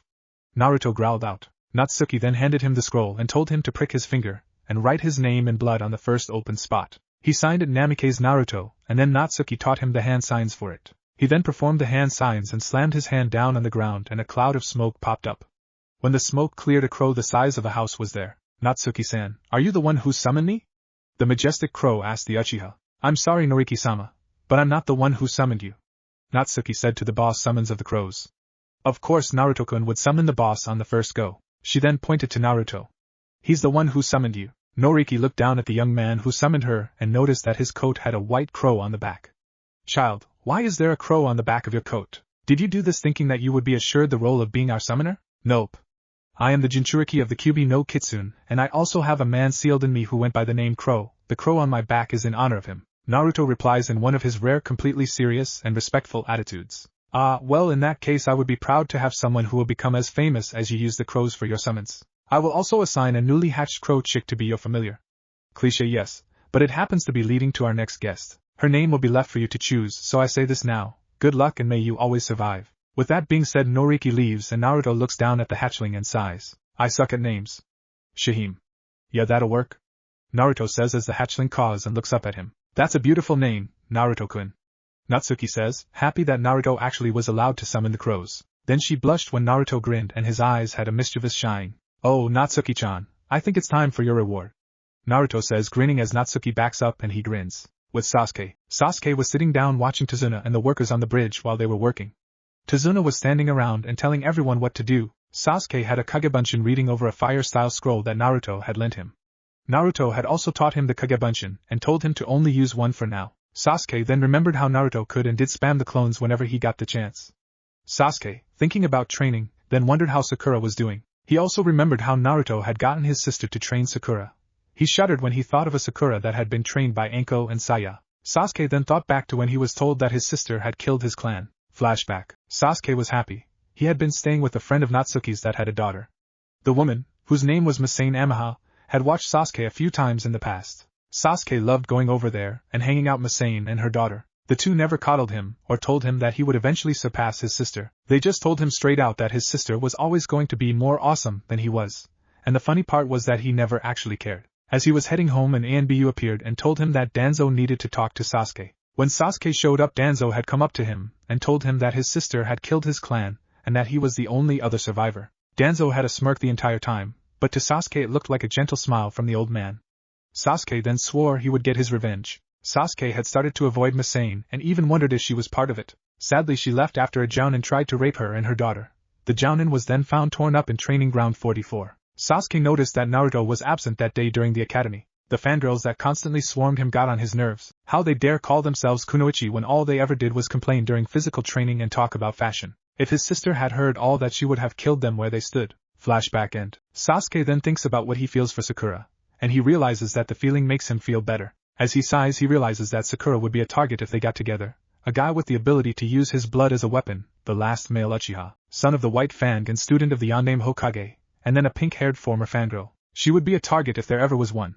Any half-bit team that wanted to be famous would go after them. His eyes turned into their Mangekyo form and he swore then and there that Sakura would be safe as long as he was alive. He then deactivated the eyes and watched as Naruto returned with a baby crow that was talking on his shoulder. Only one person could summon crows, and if Naruto could now, then that meant that she was here. Is she here, Naruto? Is Natsuki here? The former Amo asked. Yeah, but she asked me to not tell you where she is yet. I told her about your new plans, and she agreed that it's time she came home. She only has a couple things that she needs to first. Naruto replied to his teammate and friend. They then watched as the sun began going down, and Tazuna came up to them and told them it was time for everyone to go home. When they got back to Tazuna's house, they saw that Inari had come out and was waiting for his grandfather. When he saw the two shinobi, he glared at them before hugging his grandfather and running back into the house. Sasuke and Naruto just look at each other and shrug. When they walk in, Tenten sees the crow chick and Naruto tells everyone about what he was doing, leaving out the whole training with Kisame till that bit was over with. Everyone just stared at him. Only he would consider hanging out with two S-ranked shinobi that could kill all of them with toothpicks. So you mean to say that while I was watching Tazuna on the bridge, you were learning things from my sister? Sasuke growled out to Naruto. Dobe, I hope you're ready for me to kick your ass into next week. Naruto flipped Sasuke off and Sasuke grunted before flipping Naruto off. Come on with the come on, team, Naruto replied, holding his hand out in the universal sign of bring it on, bitch. Everything was tense when Tsunami walked in and hit both of them with a wooden ladle. There is no fighting in this house. She then turned and looked at Kakashi. You should have taught them better, they are your students. She then looked at Tenten. You're the only sensible one here besides me. You and I need to remind these boys why we're better. Her and Tenten shared a smile, before everyone saw Naruto and Sasuke grinning. Hey Naruto, why do you say we help Tenten train in dodging taijutsu, ninjutsu, kenjutsu, and your blood bullets? Sasuke asked his friend. I think we should, Sasuke. It would be such a great training exercise. Naruto replied with an equally sadistic grin. Plus, I have to test my Sonokubureto. So, Tenten-san, are you ready for a Team 7 training match? Naruto and Sasuke grin when Tenten remembers that Naruto was fighting Kisame a few hours ago. Tenten remembered how Naruto could shoot off bullets made of his blood, and then she remembered that move he used against Zabuza. Naruto, what is Sonic Black? Tenten asked spontaneously. Naruto then sighed and looked at Kakashi, who then nodded and sat the other two genin down. What you are about to hear is considered an S-rank secret. To tell anyone without the permission of the Hokage or myself will result in immediate execution. Everyone knows the story that the Kyuubi no Kitsune was killed by the fourth in exchange for his life. Well, that story is only half true. He did give his life. Only you can't kill a Biju. You have to seal them up, and from the gobi up they have to be sealed into a person. If you think about it, it's kind of funny how stupid some people are. I am the Jinchuriki of the Kyuubi no Kitsune. The Biju is sealed in my stomach. However, apparently I have another prisoner sealed in me. His name is Crow, and the place he came from was an alternate dimension. He went from one prison to another actually. You see, on his world, he had what was known as Branch of Sin, which was a virus that manifested in the form of unique abilities with the person's blood. His were the blades you see me use all the time. He was eventually killed in a twisted game set forth by the warden of the prison. He died laughing, and then he met Kami-sama herself, who told him he was to be sealed into me. With his knowledge, my regeneration factor, and the Kyuubi herself, I have a lot going for me, huh? Naruto explained, anxiously awaiting an answer from his two friends. Tenten was in shock. The guy in front of her had a Biju sealed in him. A fucking Biju. So that Sonic Black move was Crow's move? She asked meekly. Naruto nodded as Sasuke stood there thinking. I can tell Sakura about this, right? Naruto nodded and Sasuke let out a breath. He then saw everyone looking at Tenten. Come on, Panda Girl, he trusted you with his greatest secret. Don't make me have to mind wipe you. The thoughts of the former Avenger were all about helping his new friend. Tenten thought about it, and realized that it was the same principle as the scrolls she used to transport her kunai and other weapons. As everyone watched her, she just shrugged her shoulders and looked at Naruto. So you have a giant fur ball sealed in you, doesn't make you a fur ball. It's the same principle as my weapon scrolls. She then noticed everyone let out another breath. Kakashi then noticed that Naruto looked a little bit happier. I think it's time for me to reveal another secret for you. Naruto, Sasuke, and even you Tenten, I have an S-rank secret for you as well. Naruto, you are the cliffhanger. Chapter 5, Ice and Revelations Part 2, previously on NTKK. Kakashi then noticed that Naruto looked a little bit happier. I think it's time for me to reveal another secret for you. Naruto, Sasuke, And even you Tenten, I have an S-rank secret for you as well. Naruto, you are the son of Uzumaki Kushina and Namikaze Minato. Your parents made several strong enemies, and thus they decided that should anything happen to them while you were still young you would go by your mother's maiden name. Also that makes you the heir to both the Namikaze and Uzumaki clans. You are officially in the same boat as Sasuke, the last male of your clan, or clans. Kakashi stated, expecting to hear a bit about why I wasn't told or some other bit. Instead he heard Naruto say that he already knew that. Natsum told me. Naruto replied. When everyone looked at him weird he sighed. The QB. At this everyone nodded. Naruto then noticed that outside it was raining. I've got to get some training done. I'll be back eventually. Naruto then headed out into the rain. Sensei, do you think that Naruto will be okay? I mean, it is raining. Tenten asked the Cyclops. Naruto loves the rain. He routinely made sure to always train when it rains. He is just like his mother that way, Kakashi replied, before looking at Tenten and noticing that she was staring at the door. He can't get sick, so he'll be okay. A lightning bolt hits the ground outside and the bang causes everyone to jump a little. Sasuke stares outside and notices the brief outline of what appeared to be a gate. I must be imagining things. Like a gate could appear out of nowhere. Sasuke then went to bed and thought about how he would explain all of this to Sakura. In the middle of a clearing, a man is lying on the ground. His short spiky black hair seems to be matted to his head due to the rain, and the blood coming from the wound in his stomach. He was mainly nondescript, except for the mask he had on his face. The mask was white with a purple arrow heading down on one side. He turned his head and saw someone heading his way. Naruto was enjoying the rain and walking towards a clearing he knew to be in the area due to his training with Kisame. He then felt something on his leg. He looked down and saw the man. Hey damn it, let go of me. Naruto called out, only to notice the man was injured. Shit man, what the fuck happened to you? I was fighting another contractor. The mystery man gasped out only to feel an interesting feeling when Naruto's hand glowed green and his wound started to heal. The voice in his head told him that it didn't matter, he was going to die because of the poison that was injected into his system by the other contractor. How? He asks the teenager in front of him. Medical ninjutsu. Naruto then notices that the man has no chakra and there was a foreign poison in his system. What is your name? He asks while asking Crow if he recognized the man. Naruto, I think this man might be from another dimension like I am. In fact, he probably is. Naruto, make sure this man survives. Crow commanded Naruto. My name is Hei. I was a contactor in Tokyo, before the Hell Gate opened and tore me from my dimension. You're probably thinking that I'm crazy because I'm saying I'm from another dimension, huh? Hei says to Naruto as he begins to prepare an antidote from the millions of herbs he had sealed on him. Nope, I got a giant demon and a guy who can use blood as a weapon from another dimension sealed in my stomach. Your story is actually very normal, Naruto answers, laughing at Hei's expression. So, you have something sealed in you as well? I have a girl who was obsessed with me sealed in me, and she taught me how to do it. Kid, I'm gonna die, so why don't I just seal myself in you so that I can at least survive on in some way? Hei then grinned, plus you can use my mask if you want, it is made of the hardest material to ever exist in my dimension anyway it was. This will probably give you my power without my price, so here we go. Hei then disappears in a bright light, and when it fades all that is left is the mask, and a knife and pulley system. Damn it, give a guy some warning next time. Naruto grumbled, then picked up the knife and sealed it into a seal on his arm, before taking the mask and seeing if it fit. When he put it on, Natsum then channeled some of her chakra to it, and reinforced the material. So this is what the kid's mind looks like. Yes, Heikun, and now that you're sealed into him I was able to get out. A feminine voice sounded next to Hei. Amber, you mean that you're out now? Yes, Hei. Does that mean that Naruto can use your abilities as well, without the cost? Yes, but it will be very limited. I won't teach him though until he masters your abilities first. Can you two shut the hell up? It's bad enough when Naruto argues with himself. If you can't stop, I will devour the both of you. Natsum yells at the surprised couple. Yes, Kyubi-sama. The two replied quickly. Outside the mindscape, Naruto sat there hearing the argument inside his head. As the rain came down even harder, he looked into the sky and noticed that lightning was flashing every few seconds. Naruto sighed and walked towards the clearing. When he got there he noticed that someone else was there. The person looked at Naruto and grinned. Hello, child, you're just in time for the feast.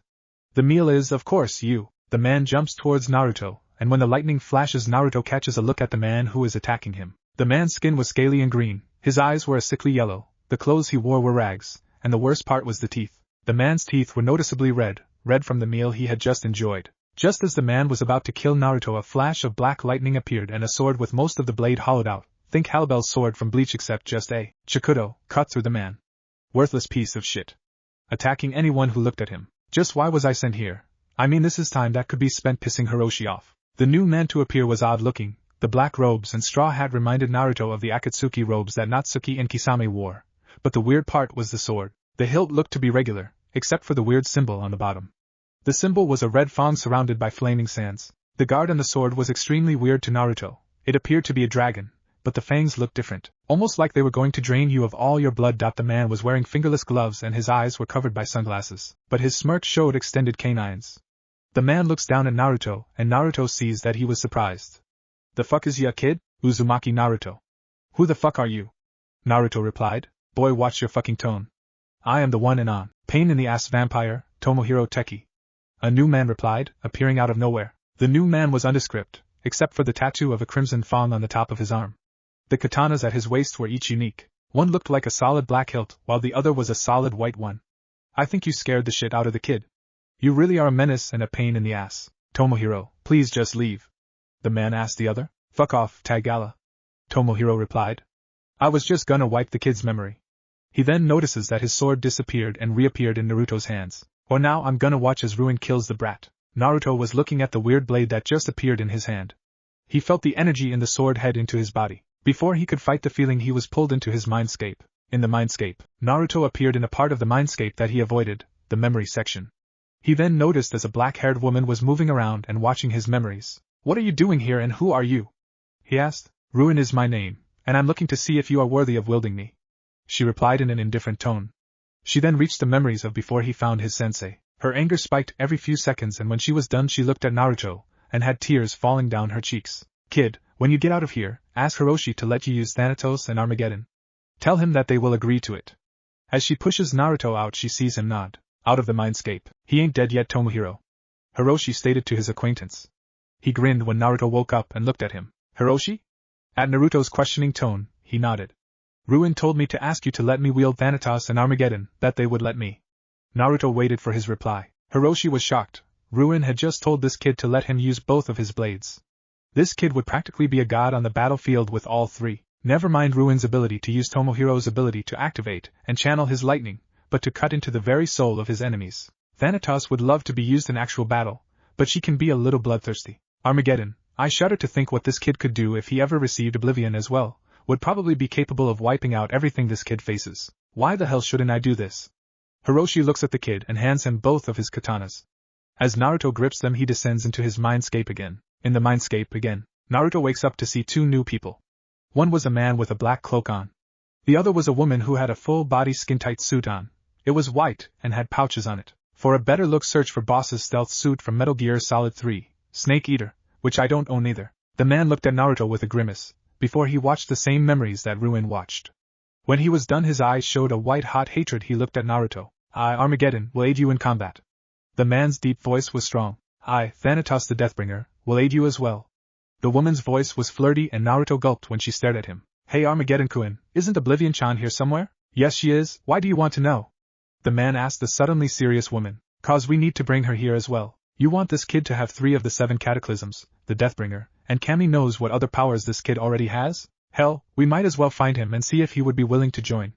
Armageddon replied with venom in his voice at the mention of the other sword. Naruto just stood there playing poker with Natsum, Crow, Hay, and Amber. When he looked up, he noticed that the others were looking right at him. What? He was in the middle of a rant, and these guys showed up. He answered their unasked question. Outside of the mindscape, as Naruto came to, he noticed that the 2 guys had drug him to a nearby cave and were playing blackjack with clones. 21 bitch, Hiroshi yells out before Tomohiro hands him his money. "And here I thought I was crazy," Crow says from Naruto's mindscape. "You are crazy, Crow-sensei. Just not as crazy as they are," was Naruto's smart reply. Hiroshi notices the kid is up. "Good brat, you're ready for some hardcore training?" Naruto nods to this. "Good, cause Tomohiro and I are gonna make you a force to be reckoned with." Hiroshi then poked Tomohiro. Teki, your job is to teach the boy how to use Ruin's special ability. My job is significantly harder. I gotta teach the kid how to use Armageddon and Thanatos." Hiroshi then notices Naruto do the Kagebunshin. "Can they each learn?" Naruto nods and Tomohiro and Hiroshi each grin a sadistic grin. "Perfect, cause now I can even teach you my favorite move. This move is rather dangerous, even more dangerous than pissing off Otella or Suijin. Oh yeah, kid, if you meet a guy with long white hair, 13 tails, yellow eyes, a sword with the kanji for ice wolf on the blade, and a severe addiction to alcohol, run like hell and pray that he doesn't try to fight you. That is my older brother, Suijin." Tomohiro looks at Hiroshi. "Run like a demon from hell was about to eat you." Suijin is certifiably insane, and that's when he's serious. Tomohiro adds with a shudder. He then drags one of the clones away and Naruto shudders when he hears a sadistic laugh come from the dark man. Hiroshi then shows Naruto how to use Armageddon, including its ability to transform into other weapons as needed. When Naruto reaches for Thanatos, Hiroshi stops him. Thanatos can transform as well, but her transformation is only to a scythe. Her ability in this form is access to an energy source known as the flow, which can be used to momentarily disrupt time to allow for the user to avoid things otherwise impossible. Along with the flow, you can also utilize her unique ability to literally cut into the void, meaning even if someone is able to make themselves intangible they will still be cut. A warning though is that the flow will eventually kill you if you use too much of it. Hiroshi then sighed and sat down. I will tell you this now, when you first use the flow your body will change. Essentially you will become something similar to me, that is an animal-based demon. My animal form is that of a dragon. For me to use it, I must use the Tagala Forbidden Technique, Demon Seal Release. In this form my strength, speed, reflexes, and instincts are increased to the point of almost nothing is superior. Suijin, however, can transform into a giant 13-tailed wolf with stage 2, and he has a spectral form at stage 3. I must stress that if you fight Suijin you must not hesitate, or he will destroy you in a matter of nanoseconds. Naruto looked a little shocked at this, but just bribe him with booze and he'll be your best friend. Naruto nodded and Hiroshi looked at him. How long are we going to be training? I am using the flow to surround this cave so that time does not pass during our training. Hiroshi replied. 2 days later, or just a few seconds really, Naruto walked out of the cave he had been training in with the 2 immortal travelers. He had Thanatos in sword form at his hip, Ruin on the small of his back, and Armageddon on his back. He also had a gauntlet on his arm with the symbol of the Crimson Fangs, the organization that Hiroshi and the other Tagala family members started. Damn, Tomohiro-sensei and Hiroshi-sensei fucking freaked when I used my Bloody Angel technique. Now that I can use it longer than a few seconds it should help considerably in battle. Damn them and their sadistic training, what the hell was up with that damn evil purple monstrosity? Ugh, evil sadistic sons of bitches. Naruto then notices that it is still raining and he lets the water wash away his stress. He then starts to walk away from the cave. He doesn't notice two yellow eyes watching him. The eyes close then disappear into the darkness. Naruto reaches the bridge and is watching as the rain hits the water and lightning flashes every now and then. He then thinks about the training he just did, and realizes that with the newest powers he obtained he was almost impossible to defeat, with the healing factor of the Kyubi, the pure offensive abilities that he acquired in his recent training, and the speed that he learned new things almost granted him the understanding of countless things. He was so powerful that the only people who could challenge him would be Suijin and Otella Tagala, Sky Marion a friend of Hiroshi's, Novaria Grand's Hiroshi's second-in-command, Kaida Tagala one of Hiroshi's other older siblings, Shihiro Tagala Grandmaster of the Crimson Fangs and Hiroshi's grandfather, and Zio Sylvets one of Hiroshi's former enemies. Naruto shudders when he remembers some of the stories he was told about the power these people contained, power that made even Natsum look weak. These were people who the two said if he met and fought, his ass would be handed to him before he even drew his blade. While he liked to believe he was unstoppable, Naruto knew better.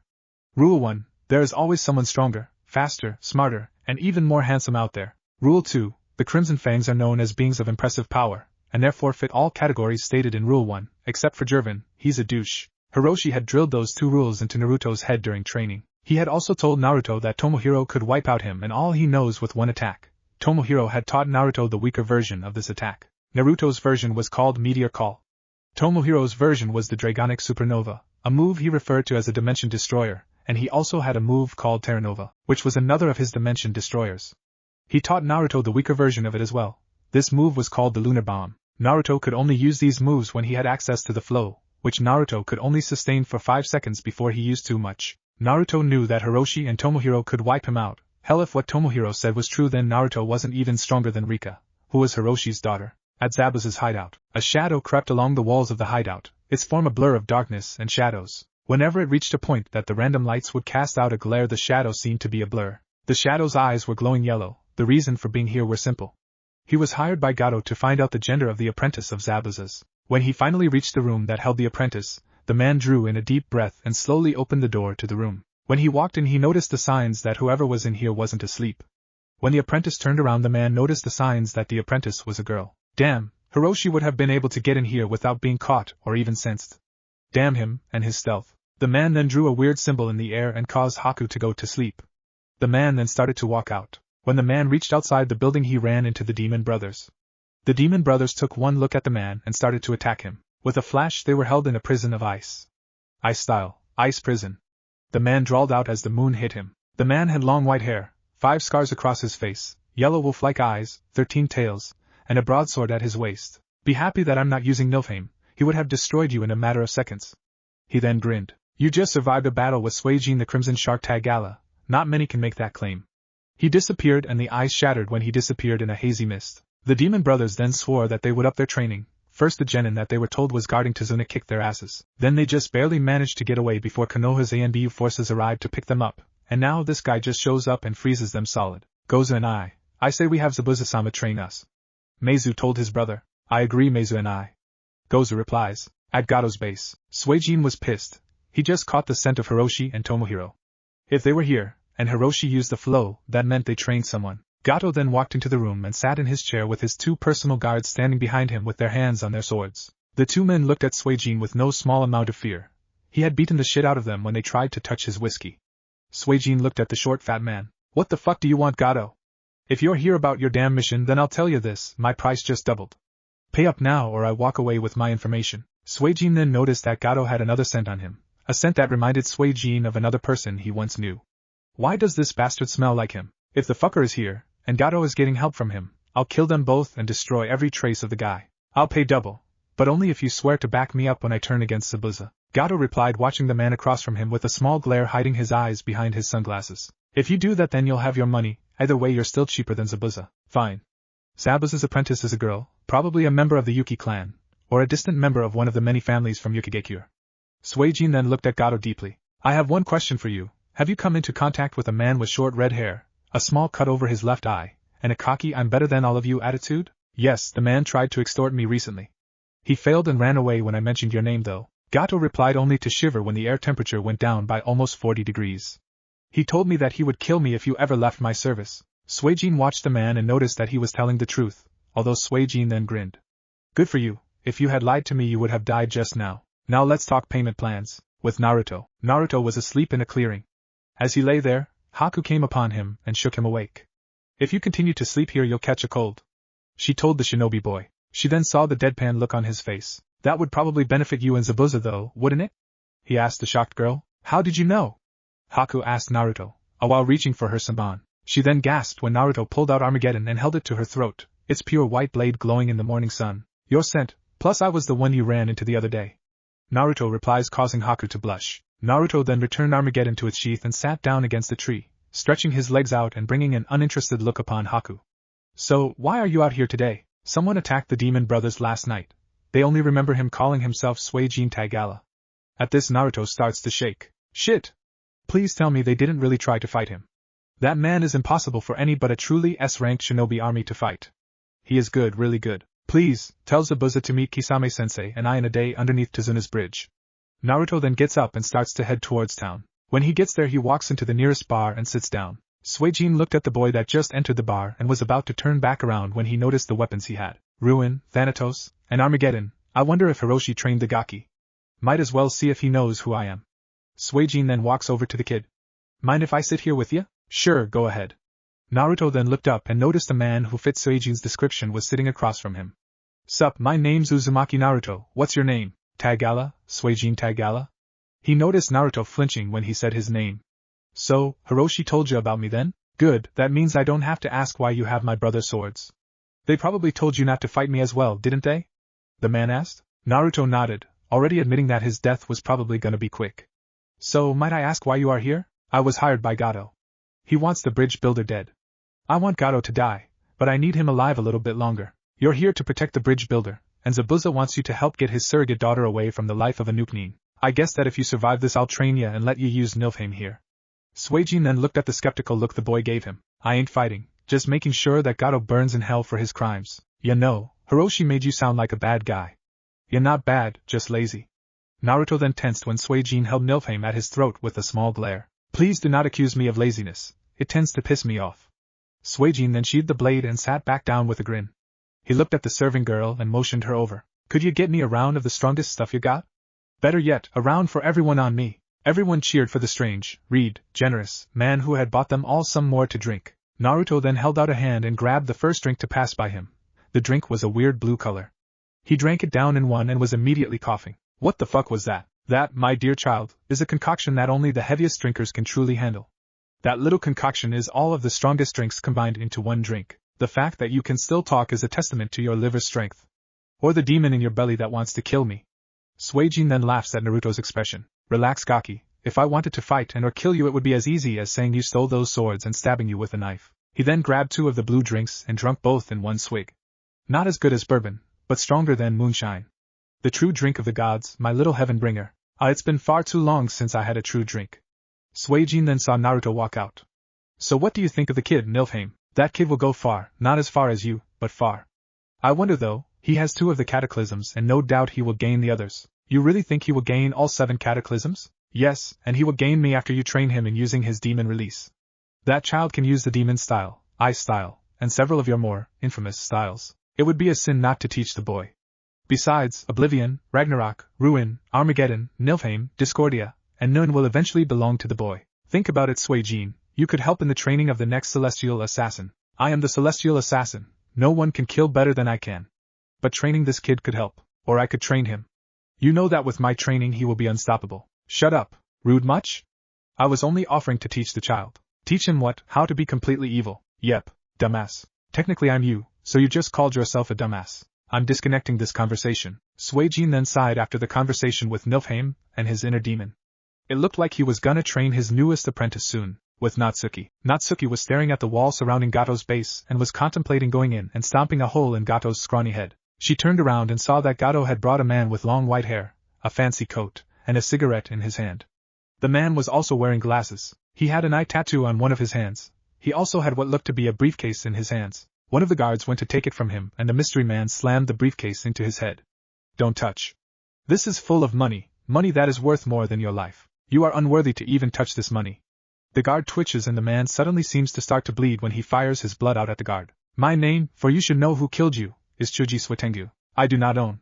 He then sees Natsuki and begins to bleed again, only for Gato to come screaming out with fire on his head and Suijin coming out of the woods. Natsuki uses this moment to begin to run away, only for Suitengu and Suijin to appear in front of her. Where are you going? Suitengu asks her. Nowhere that involves you. She replies, already prepared to fight the man. Sanikubareto. The bullets of blood go flying at Suitengu, who dodges most of them and gets hit by 2. The 2 then start to sizzle. Katsu, the blood blows up and forces Suitengu to back up. Naruto comes out of the woods and shrugs off his coat, preparing to use his bloody angel technique. I don't know who the fuck you think you are, but no one messes with my precious people. Ketsueki-to, Kaimamaru no Tenchi. Naruto then has the wings spread and he starts to release even more blood. Ketsueki-to, Kaimamaru no Tenchi, Kushizashi no Chizai. Roughly blood style, bloody angel, reign of the impaler. With this large spikes made of blood start to drop out of the sky and pop up from under the ground. When Suitengu dodges one he gets hit by another. Suitengu's wound heals up and he throws off his coat and spreads his own wings made of blood. Bloody murder. He looks at Naruto who forms his sin blades. So, I get to fight another who knows the joy of using his blood as a weapon. So may I know the name of the man I'm about to kill? I always believe that you should know the name of the one who killed you, so my name is Suitengu, Chuji Suitengu. Uzumaki Namikaze Naruto, and I completely agree that you should know the name of the one who kills you. So now I guess I'm gonna have to kill you. He starts a long string of hand signs and draws out a long cut along his palms. Say hello to a technique a friend of mine showed me. Blood style, blood dragon jutsu. A dragon made of the blood from Naruto's palm rushes at Suitengu, who merely stops the attack with a swing of his hand. Naruto sees this and flies even higher into the air, leaving bubbles of his blood in his wake. He then holds his hand up and starts to gather energy. The energy forms a dark orb above him. It grows until it's about the size of a small boat. Naruto grabs the energy and pulls it down, the energy seeming to fight the entire time, until it pops and the attack heads towards Suitengu. Meteor call. Right as the attack was about to hit Suitengu, a giant white wolf jumps in front of it and releases a large amount of energy. The wolf had 13 tails and red eyes. Naruto starts to fall from the overuse of energy, but is caught by Natsuki on a crow's summons. Naruto passes out and sees the wolf transform back into Suijin. A few hours later, Natsuki was scared. What was up with that guy with the tails and how did he move out of her sight so fast? The other guy who used blood looked like he was as surprised to be saved as she was to see a giant wolf. Naruto, having woke up an hour ago, had told her who, what, and how he gained such a move and who the wolf guy was. Immortals, demons, vampires, and even beings that could fight like Biju. Life was starting to be dangerous. What was next? A demon that could control time and space. In an alternate dimension, a demon about to step through another dimensional rift sneezes and then laughs. Back with Natsuki. She was about to lie down when Suijin came walking into her camp. Come out now, woman. When she walked out of the cave she saw Suijin with Kisame, Zabuza, and Haku. What is going on? Get the Gaki. Gato just signed a deal with Suitengu and Zoran. Zoran is a demon with a very nasty habit of destroying everything he sees. Zoran also owes me money, and has been jumping dimensions for about 5 or 6 years. The Gaki is the only one who can successfully kill the son of a bitch before he kills everyone. Don't ask how, just trust me. Suijin then quickly put his hands together, and summoned a giant wolf made from ice. He jumps on and points towards the bridge. Get him to the bridge. As Suijin takes off, Haku wonders if he could show her how to manipulate ice that easily.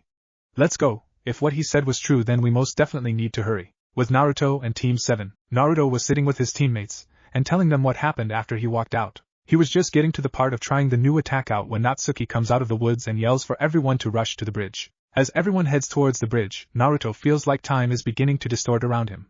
He blinks, and in front of him is an old man leaning on a walking stick. The old man whispers something to Naruto, causing his eyes to widen before narrowing. When the time distortion ended, he released one of the 3 resistance seals he had placed on himself during his training with Crow. Naruto suddenly seemed to blur away, moving faster than the others thought possible. The old man had told him that Suijin was getting antsy and taking care of Suitengu, but Zoran was another story. He was a centuries-old demon who had a penchant for avoiding the hunters sent after him. Unfortunately, his latest hunter was none other than the Crimson Shark of the Crimson Fangs, Suijin Tagala, who was also known as the second in command of the entire group. Sasuke was ecstatic. He had found his sister. The only problem was that now they were possibly about to get into a fight that they stood no chance of winning. He knew they were strong. Hell, he and Naruto could possibly take on any shinobi given enough time and luck. He then saw Naruto put on a burst of speed. Sasuke then activated his Mangekyo Sharingan and followed his friend. Kakashi was surprised. Natsuki and whoever this Hiroshi guy was had both agreed to train his student. This Hiroshi guy actually sounded like a guy who had once been feared across the world as a strong opponent. The man's name had been Thanatos, the Harbinger of Death. Wait, didn't Naruto say that one of the sentient blades he acquired was named Thanatos? Holy shit, Naruto was trained by a person once considered to be on par with the Kyuubi no Kitsune, and that was just in terms of power. Kakashi then grinned. He had the most powerful team since the Sannin, Uchiha Sasuke, the scion of the Uchiha clan, Namikaze Naruto, Jinchuriki of the Kyuubi no Kitsune, and Sakura, who was being trained by Saya in the village right now. He then realized that Awakens would be gunning for his team even harder when it was revealed. He then thought that what they were about to get involved with could kill them all. At the bridge, Suijin was having fun. His opponent, the white-haired Chuji Suitengu, was actually giving him a run for his money. Come on, blood boy, I've fought kitty cats tougher than you. Suitengu drew a katana out of seemingly nowhere and tried to swing at Suijin, but Suijin brought Nilfheim up and blocked it. How's about we introduce ourselves? My name is Suijin the Crimson Shark Tagala, and my most important piece of information is that this fight is over. Suijin's sword then splits into 15 counterparts, one in each hand and tail. This is me endgame. At these words, Suijin seemingly disappears and then reappears behind Suitengu, sheathing his sword. Suitengu then growls and turns around to glare at the man. That is the best you can do? I feel insulted. Maybe I should go see if that girl in Kumo, what was her name again? Oh yeah, Otella, maybe I should go pay her a visit and see if she will be my new toy. Suitengu then noticed that Suijin was quiet and the air was getting colder. You're dead. Suijin then begins to chant in an inaudible language. His sword starts to glow as the chant continues. Everyone appears next to the bridge when Suijin suddenly stops chanting and grabs the sword's hilt. Hell's Ice Age. The cold voice used to deliver the name of this technique was colder than Yukigekure. From the tip of the sword everything started to freeze over, even the water of the ocean beneath the bridge. When the ice reached Suitengu he was quickly frozen then shattered. Never threaten my family, you son of a bitch. He turned just as clapping was heard from the middle of the bridge. Everyone turned to look and saw Gato surrounded by mercenaries with a demon with red hair behind him. Thank you. He was charging such an exuberant rate that I was afraid I would actually have to pay for his services. Now hand over the bridge builder or I'll cut his daughter's throat after my men are done with her. Gato suddenly quit laughing when a claw was pushed into his back, before he was lifted up and swallowed by Zoran. The mercenaries suddenly smirked and all of them grew something, from wings to tails. Zoran then looks at everyone gathered there. Ah, such a good meal. I must thank the next human I see for being such great dishes. The demon then growls when Suijin throws an ice spear at him. The ice spear hits the demon, but doesn't do much. Is that all you can do? Pathetic. Naruto suddenly appears above him with one of his sin blades heading for the demon's throat. Zoran grabs Naruto's arm and throws him across the bridge, where Naruto skips like a stone. When he gets up he sees the demon about to slam down on him. Quickly rolling to the side he avoids it. He then jumps up into the air and starts a long chain of hand signs.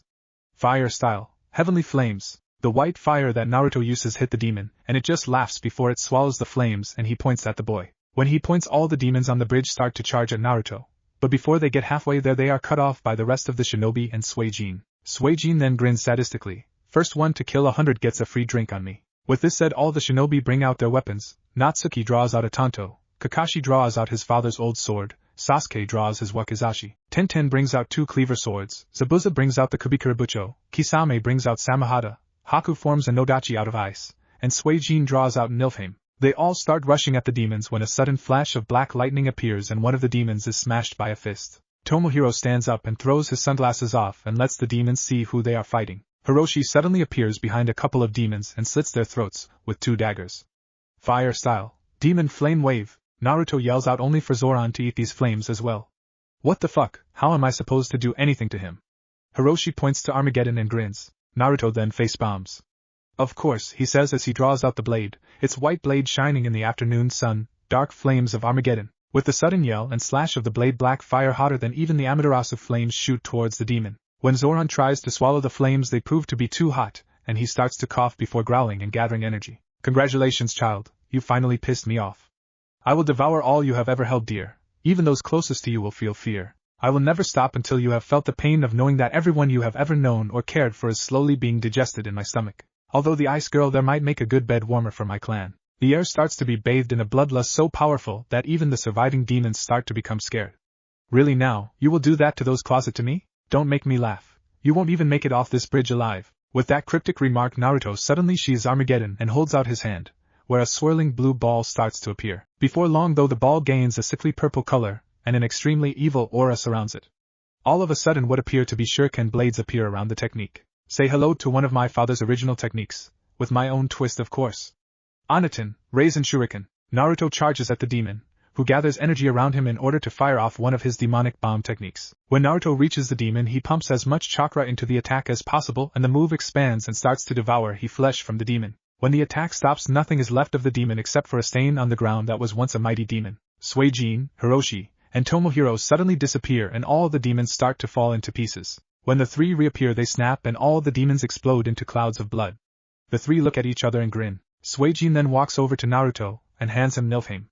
Kid, you earned that sword. Now listen up. With that sword in your possession now, you can easily use my version of Ice style. The attack you saw me use when you all appeared was the blade's strongest attack, Hell's Ice Age. An attack that is focused from around the tip of the blade into the surrounding area. The ice is cold enough to freeze even the hottest flames formed by Armageddon, so use it wisely. Suijin and the other 2 suddenly disappear in their signature way.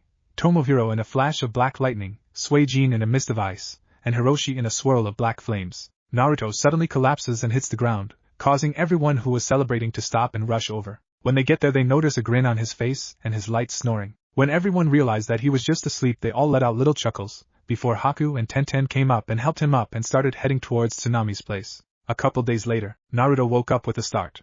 The last thing he remembered was using his strongest move against that demon. Of course Natsum and Crow chewed him out and drilled into his head that if he hadn't had Natsum sealed inside him, the move would have killed him. He then got up and sealed all of his new weapons except for Nilfheim into a seal o his palm. He put Nilfheim on his side and walked out of the room. When he reached the kitchen, he saw that Tsunami had started breakfast.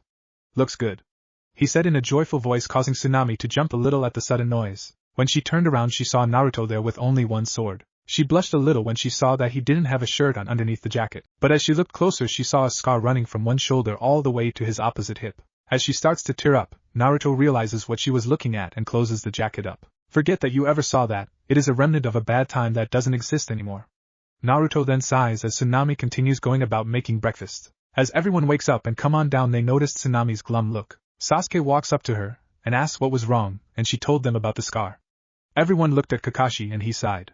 Naruto got that when he was only 7. He was training and some people attacked him due to his secret. If it wasn't for the fact of his healing, he wouldn't be dead right now. He then turned around. That was also the time in which he met some of the people closest to him, and lost someone close to him. He then cheered up. So I say let's go eat. He then proceeds to go into the kitchen and notices Naruto staring out into space. Naruto turns his head and nods to Kakashi, who remembers that Naruto had made an elemental Rasengan. So how long have you been able to do the Rasengan? Since I was 8. I made that version a few months before graduation. He then sighed. You didn't have to tell them about the scar. It happened a long time ago, and I chose to forget about it myself. Naruto then sighed and quickly finished eating. Well then, Kakashi-sensei, I guess I'll go get some training in. Chapter 6. Sakura's Training and Council Beatings. Sakura stood up panting as she looked across from her and saw Saya with her sword lying against a tree a few feet away. She then got into Saya's stance. A stance that involved a lot of kicking and using the hands to either twist on the ground or use any number of weapons. Sakura currently could only use a katana and kunai while using the fighting style. However, it was only 3 days ago that her team left for their first C-rank mission. She knew she couldn't go on that mission, she was way too weak. The first thing she started working on was her abysmal reserves. She had perfect control, and it was only because she was weak. Saya kept at her to increase her reserves by utilizing the ultimate training material, making Sakura disguise herself as Sasuke and run from his fangirls while maintaining the henge. Sakura saw the fangirls and wondered if that was truly how she used to act. She felt disgusted at her previous actions. Saya eventually even got Sakura her own katana, a beautiful blade with a red gem on the hilt, and a slight curve in the blade along with a groove. The katana that Saya uses in Season 2 of Blood. Saya stood across from the girl that Naruto had her train while he was away on his mission, and realized that she was training her to be more like her than she had realized. Well, dear sister, do you approve? Saya then unsheathed her katana and made a bring-it-on motion with her other hand. Come on Sakura, I thought you wanted to get stronger than me? Do you truly believe that will be possible if you don't attack me? If that is the limit to your ambition, maybe I should train that Ino girl instead. Saya chuckled when she saw the death glare she was receiving before Sakura disappeared and reappeared behind her with her sword in motion. Without even looking, Saya blocked the blade with the sheath of her sword as she kicked out at Sakura, forcing her to move backwards. Sakura dodged the second kick and retaliated with a kick of her own. When the kick connected, Saya went flying back and slowly got back up, her eyes glowing red and her small wounds healing quickly. She then sheathed her sword and motioned for Sakura to follow her. When they stopped, they were in front of the tattoo shop. Walking in, Sakura noticed that Kyler was in the back staring at a black blade with the word retribution across the blade. He then looked up and his appearance changed to look like a lean 20-year-old shinobi. So Saya, she beat you this time?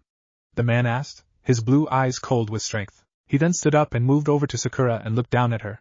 So, you're the one who Naruto wanted us to train? Damn kid must think I'm a miracle worker.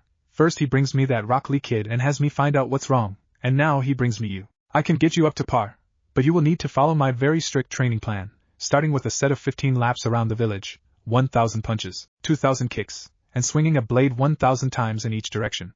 Do you have any complaints? Sakura thinks about it and then looks at him. Yeah, that plan leaves no time for me to focus on my genjutsu, medical ninjutsu, or my chakra reserves. Kyler looks down at the girl and notices a spark in her eyes, the same spark that Danzo had seen in his eyes.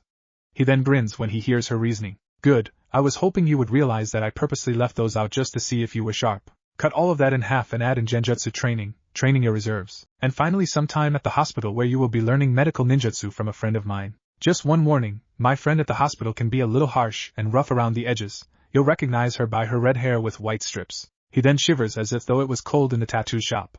Oh, and Sakura-san, don't touch her hair. Everyone just stared at him as he then went into the back cursing about immortal people who just wouldn't die. He then came out with a box. This box has some clothes that I used to wear, also the person who you're gonna be training under has a set. These are, by our standards, called wet boy greys, and they are the clothes that the shinobi of our lands wore. Sakura took them out of the box and went into the back room and changed. When she came out she had the greys on and was testing her ability to move in them. Wow, they're like a second skin almost, these are awesome. But I surely can't just take them, she said after looking at them. Don't worry Sakura, they haven't been worn in so long that I almost forgot what they looked like. Let's just say that I have a set for your teammates Sasuke and Naruto already has a set. His plan will be for you three to wear them in the Chunin exams so that it looks like you all are the closest team in the exams. Kyler then picked up another box. In this box was another sword. The sword was a nodachi and it had the appearance of an obsidian black blade, a handle that was wrapped in yellowish leather, and the inscription of Sicut Perdition Ambulations, Mortem Vivit Libera. As betrayal walks, death lives freely. Any guesses as to the origin of the idea for this blade? I found this sword in an old ruin I was riding a storm out in. Whoever it cuts will feel their life force drained and transferred to the wielder. However, it will grow stronger if fed the life force of someone close to you, but I wouldn't advise that. Naruto was actually almost able to find a seal that would strengthen the weapon by absorbing the life force of anyone. Kyler then noticed the glint in her eyes. With this sword I will protect my teammates until my dying breath, and if I must fight the entire fucking village to ensure they are safe, then so fucking be it. Sakura then places the sword on her back with chakra and walks out to start training. A month later, Sakura got up and put on her greys, equipped her nodachi, and went off to start her laps around the village. She was up to 15 laps easy. Her punches were strong enough that only Tsunade of the Sannin could take one of her punches directly. Her kicks were to the point that she was learning some things from the taijutsu master Might Guy, who she found was Kakashi's eternal rival and the sensei of the Kunoichi that replaced her for the C rank. Her reserves were equivalent to Sasuke's, and her knowledge of poisons, medical ninjutsu, and genjutsu were almost equal to Tsunade's knowledge. She had even managed to cast a genjutsu that Kurenai couldn't match, and one that covered her hands when she did any medical ninjutsu. Her four teachers, Kyler, Saya, Enko, and Vi, had made sure that Sakura was one of the strongest kunoichi the village had ever produced. The only problem she had was the sword. Without the help of Naruto, who was the only person in the village to actually use a Nodachi, she would be stuck at her current level. She had gone on 1 C rank with Guy's team and had acquired her first kill, a bandit who had been about to rape another woman. Unlike what everyone thought she would do, she didn't freeze up or start to freak out. Instead, she just diligently moved on and took out more bandits. At the end of the mission report, Guy had asked her why she didn't, and she merely replied, "Scum like that doesn't deserve to call itself human, and therefore is less than human and needs to be put down permanently before they do anything else." Sakura finished her training and suddenly Ino and a few other girls showed up and noticed her. "Hey Sakura, why are you training? Don't you know that Sasuke won't like you if you think you can be stronger than him? Or maybe you're trying to make yourself stronger so that he can use you as a human shield?" Sakura just ignored the girl, who got pissed at the attitude of the fangirl princess, as she was once named. When the girl tried to grab Sakura, Sakura suddenly grabbed her wrist and twisted it before pushing her away with a warning to never touch her again. The girl then tried to pull out a kunai, but all of a sudden 3 blades were pointed at the girl's neck, 2 Nodachi and 1 wakizashi. Sakura looked up and saw Naruto and Sasuke standing there. Naruto had 4 new weapons on him, 1 katana, 1 chikuto, and 1 broadsword. He also had a sword wrapped in bandages in his hand pointed at the girl. "We would like it if you left our teammate alone," Sasuke said in a monotone voice. "Otherwise we might just slip and let you bleed out." Naruto stated with a blank look. "Too bad you have no training, otherwise I would consider a spar against your pathetic ass. I guess I'll just stay back and laugh my ass off as you flounder around in the dirt." Sakura finished with an Anko-ish grin. The 3 suddenly sheath their weapons and disappear in different swirls, Sakura in a swirl of cherry blossoms, Naruto in a swirl of ice, black fire, and purple lightning, Sasuke in swirl of black fire and white lightning.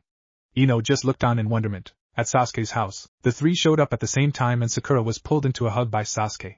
She was blushing when she heard the click of a camera. Her and Sasuke looked over and saw Naruto with a camera. He had a kitsune-ish grin.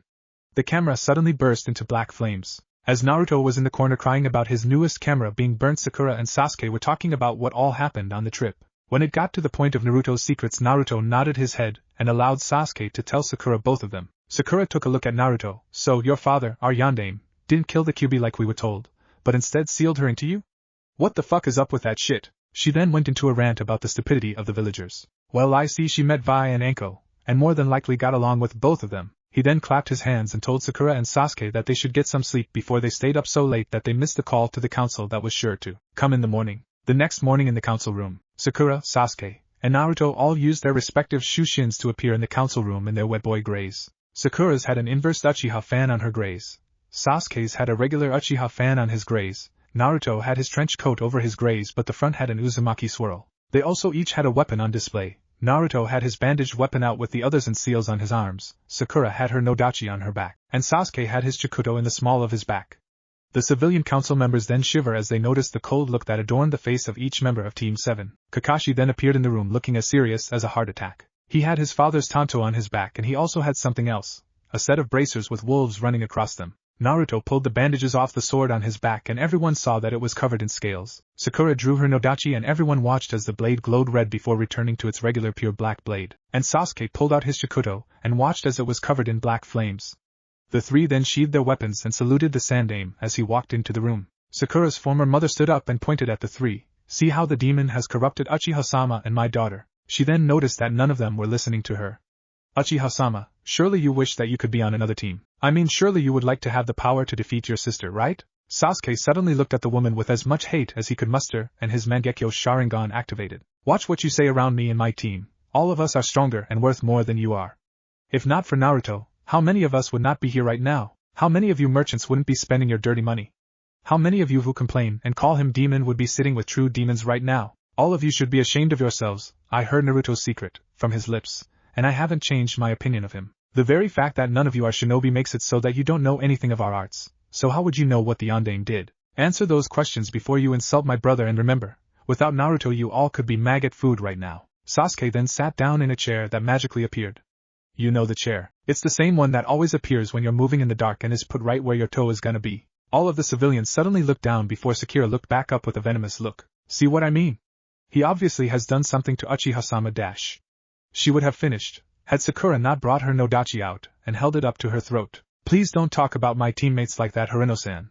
Sakura then appeared right next to Sasuke and sat down in the other chair. Naruto then sighed and pricked his thumb, gathering blood at his fingertip and having it form the shape of a small bullet. Sakura suddenly saw red. "Fuck the Kyuubi and its fucking human form dash." She suddenly shouted before a small hole appeared in her forehead. By order of the Sandaime, you are sentenced to immediate execution for the breaking of an S-ranked law, Naruto stated coldly as he lowered the hand he used to fire his blood bullet. He then stared at everyone in the room, his cold calculating eyes causing even the stoic Hyuga and Aburame heads to shiver. Sandaime-sama, I believe it's time we revealed just who the civilians have been abusing this entire time, especially with the Chunin exams right around the corner. Even more so since Iwa, Kumo, and Kiri supposedly appearing in these exams. With the information circulating, we could see who wishes to truly have peace with us, or see who could go to war with us. Hiruzen sighed and looked at everyone. Naruto-san is referring to the proponent of him being the son of Yellow Flash and the hot-blooded habanero, or Namikaze Minato and Uzumaki Kushina. As the words were spoken, all the civilians suddenly shrunk even further into their seats as the Shinobi Council suddenly spiked their ki. You mean to say that you lied to us? Hayashi asked the Sandaime. I should have seen it. He acts so much like a combination of his parents. Yes, but not with the intent of not trusting anyone. The intention was to not tell him until he could adequately defend himself against the Wabakure. I had to be sure that he could defend himself. Otherwise Iwa and all of Minato's enemies, foreign and domestic, would have jumped at a chance to kill him. Hiruzen replied, cursing Minato once again for dying that night. As everyone turned to Naruto to see his reaction, he was in the middle of playing poker with Sakura, Sasuke, Kakashi, and 3ANBU. Everyone's sweat dropped when Naruto suddenly won everyone's money in one hand. As Naruto pocketed the money, he saw everyone looking at him. What, you all were talking and I didn't care? He then looked right at the Sandaime. So, did my parents have a house? Kakashi was the one to speak up this time. Actually yes, they did. It also happens to be my house. Wait, you mean that large compound you live in was my parents'? Why the hell do you live there? Naruto shouted. I was your father's student, and after the war he even officially adopted me as his son. So technically the house belongs to both of us, at least until you're 18, then it's all yours. For that matter, we could officially adopt anyone we wanted into the clan, so long as they agree to it. Kakashi replied, before Naruto hit him over the head with a ukulele. Ukulele no good. Naruto said as he handed it over to the random guy that was holding it beforehand. Yes, I took that line from FLCL the anime. No, I don't own that. And yes, it was funny as hell. So, since I refer to like 7 people as an Ai-san or Nei-san, we could have them be members of our family? Technically, yeah. Kakashi replied, not even letting the bump on his head faze him. Unfortunately, you still need for them to agree. Naruto suddenly disappeared, and when he reappeared 7 people were with him. Enko, Hinata, Yugao, Saya, Vi, Kyler, and Natsuki. When everyone saw all the people, they suddenly were about to attack Natsuki before Naruto, Sasuke, Sakura, and Kakashi suddenly had their weapons out. They all sat back down, causing everyone to let out a small breath. Hayashi saw that his oldest daughter was in the crowd. So, Naruto-san, is there a reason my oldest daughter is in this group? Yep, I told you that I called people an Ai-san or Nei-san. Hinata was also my first friend in my own age group. Besides, like Kakashi Oni-san said, it's their choice. Naruto replied, keeping his cool. Kakashi saw everyone in the group and suddenly had a very devious smirk. Since Sasuke and Natsuki are the last Uchiha, they could agree to merge the Uchiha and Namikaze clans. This would probably have to be made official before the Chunin exams. Sasuke suddenly smirked as Naruto smirked as well. I, Namikaze Naruto, would like to officially adopt Sakura into my clan. Sakura looked at the two and saw them matching smirks before she nodded her head. I, Uchiha Sasuke, would like to ask Namikaze Sakura to marry me? Sakura suddenly smiled and ran up to hug him, which caused them to hear a click. When they turned around, they saw that everyone had cameras out. They glared before the Sandaime officially married the two together, and with that allowed the merger of the Namikaze and Uchiha. Afterwards, all the people Naruto brought with him suddenly agreed to become a member of the Namikaze clan, until only Hinata was left. She looked at her father, who suddenly had a devious plan. Say, Namikaze-san, would Hinata be allowed to keep the Hyuga part of her name? If so, I wish to extend an olive branch of sorts from my clan to yours. In exchange for keeping my daughter safe from the Hyuga elders, I wish to be allowed to send my other daughter to your compound in case of the elders' negative influence. Naruto looked at Kakashi, who nodded. Yes sir, Hyuga-san. Hayashi then looked upon Hinata. Hinata, if you so wish it, then I have no other problem. She smiled, hugged her father, and then walked over to Naruto and hugged him. As Hiruzen saw that before that meeting, the Namikaze clan was down to 1 official member and 1 unofficial member. It was now up to 10 members, with 2 of them belonging to 2 of Konoha's most influential clans, the Uchiha and the Hyuga. It was gonna be a glorious and dangerous Chunin exams this year. In Iwabakure in the Tsuchikage's office, Inoki was looking over the news from his spy located in Konoha and noticed that Namikaze Minato had a kid, and the kid was already becoming known as the Crow of Konoha. He then noticed the other weapons the boy had on him. Get me Kaita Taigala. In a flash of light, a woman with red hair and pure blue eyes appeared in the office. What is it, Inoki Dano? He showed her the picture and pointed out the weapons. So, he's using my brother's swords, hell he even has Tomohiro's. Inoki then tells her to choose the genin that she will take to Konoha for the Chunin exams. in Kumogakure in the Reiki's office. He was lifting weights when suddenly in a blur of black wind a woman with dark green hair suddenly appeared with the latest reports from around the elemental nations. She showed him the news from Konoha and even pointed out that her brothers had apparently trained a Gaki from Konoha. He ordered her to take a team consisting of Yujito and 2 other genin along with B and his team. She smirked and wondered who the kid was. In Kirigakure in the Mizuki's office, Mei was laughing as she saw that the Namikaze kid was obviously trained by Kisame. He had a fragment of Samahata after all. She called for a list of people that consisted of Shihiro Tagala and his team, as well as Fate Tagala and her team. When they appeared she showed them the picture and noticed when they paled slightly. What's wrong? This boy will be the strongest opponent Konoha will ever be able to throw at anyone. I'm talking about S rank by 18. He has 4 blades he shouldn't have, Thanatos, Armageddon, Ruin, and Nilfheim. These blades belong to 3 people, 2 of which are Tagala family members. He probably could take on most of us if he is as trained as we believe. Shihiro and Fate stated alternatively. Chapter 7, Chunin exams begin. Tagala Battle Royal. Previously, this boy will be the strongest opponent Konoha will ever be able to throw at anyone. I'm talking about S rank by 18. He has 4 blades he shouldn't have, Thanatos, Armageddon, Ruin, and Nilfheim. These blades belong to 3 people, 2 of which are Tagala family members. He probably could take on most of us if he is as trained as we believe. Shihiro and Fate stated alternatively. And now, Sasuke was training with Naruto and Sakura when he remembered something.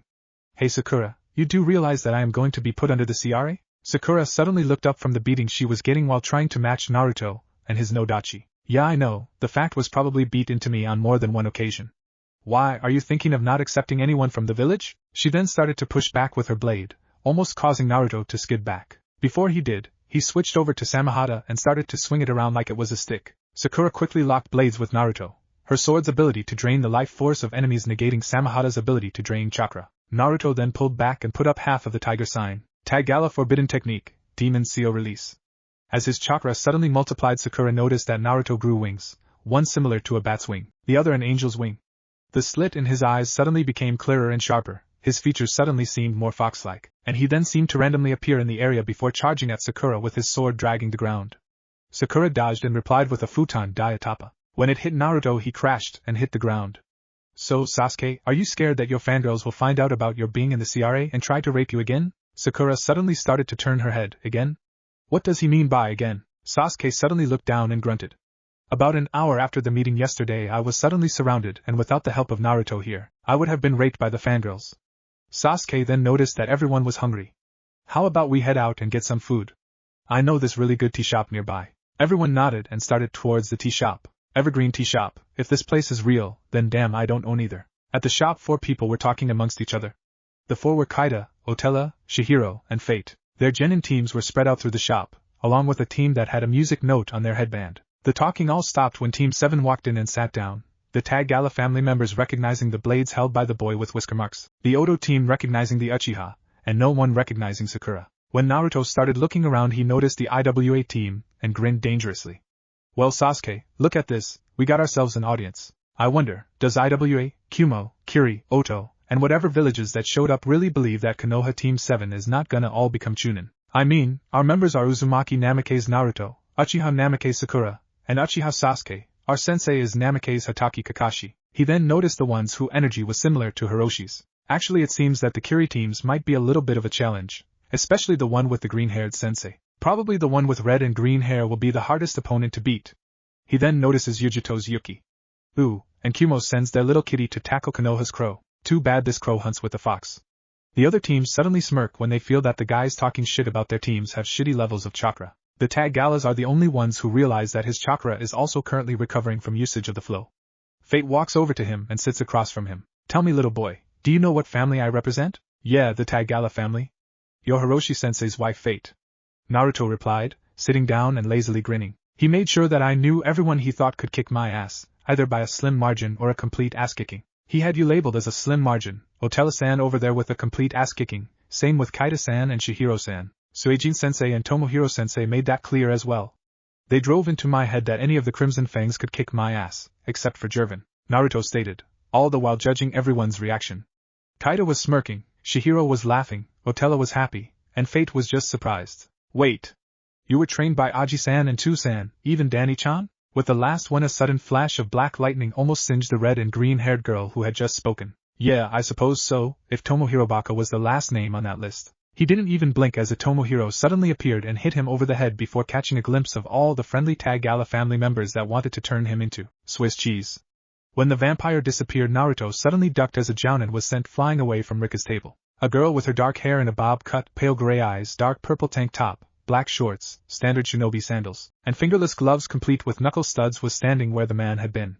Naruto suddenly noticed that the jounin was none other than Ebisu. The girl started yelling at Ebisu and calling him a pervert. Naruto suddenly stood up, grabbed Ebisu, and sent him flying out with a Rasengan-powered push. Stay out, you damn pervert, I told you time and time again. Next time, I'm sending you out with a fucking Baijudama. When he turned around, the girl looked at him. Name's Fujiwara Ruka Genin of Kirigakure, and next in line to inherit the Fujiwara tea industry. She held out her hand. Naruto shook her hand and then sat back down, but not before sending a glare at a civilian who didn't like him. The civilian suddenly stood up, and with practiced ease threw 2 senbon at Naruto.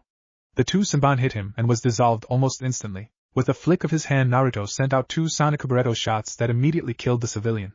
Sonokuburetto, which is my fastest attack. Fate suddenly looked at him and noticed that he had his hand on the sheath of Armageddon. That was movement that Hiroshi did routinely, most often when he wanted to do something stronger but couldn't afford to. She also noticed that his gaze kept heading towards Rika, who was also glancing at the kid.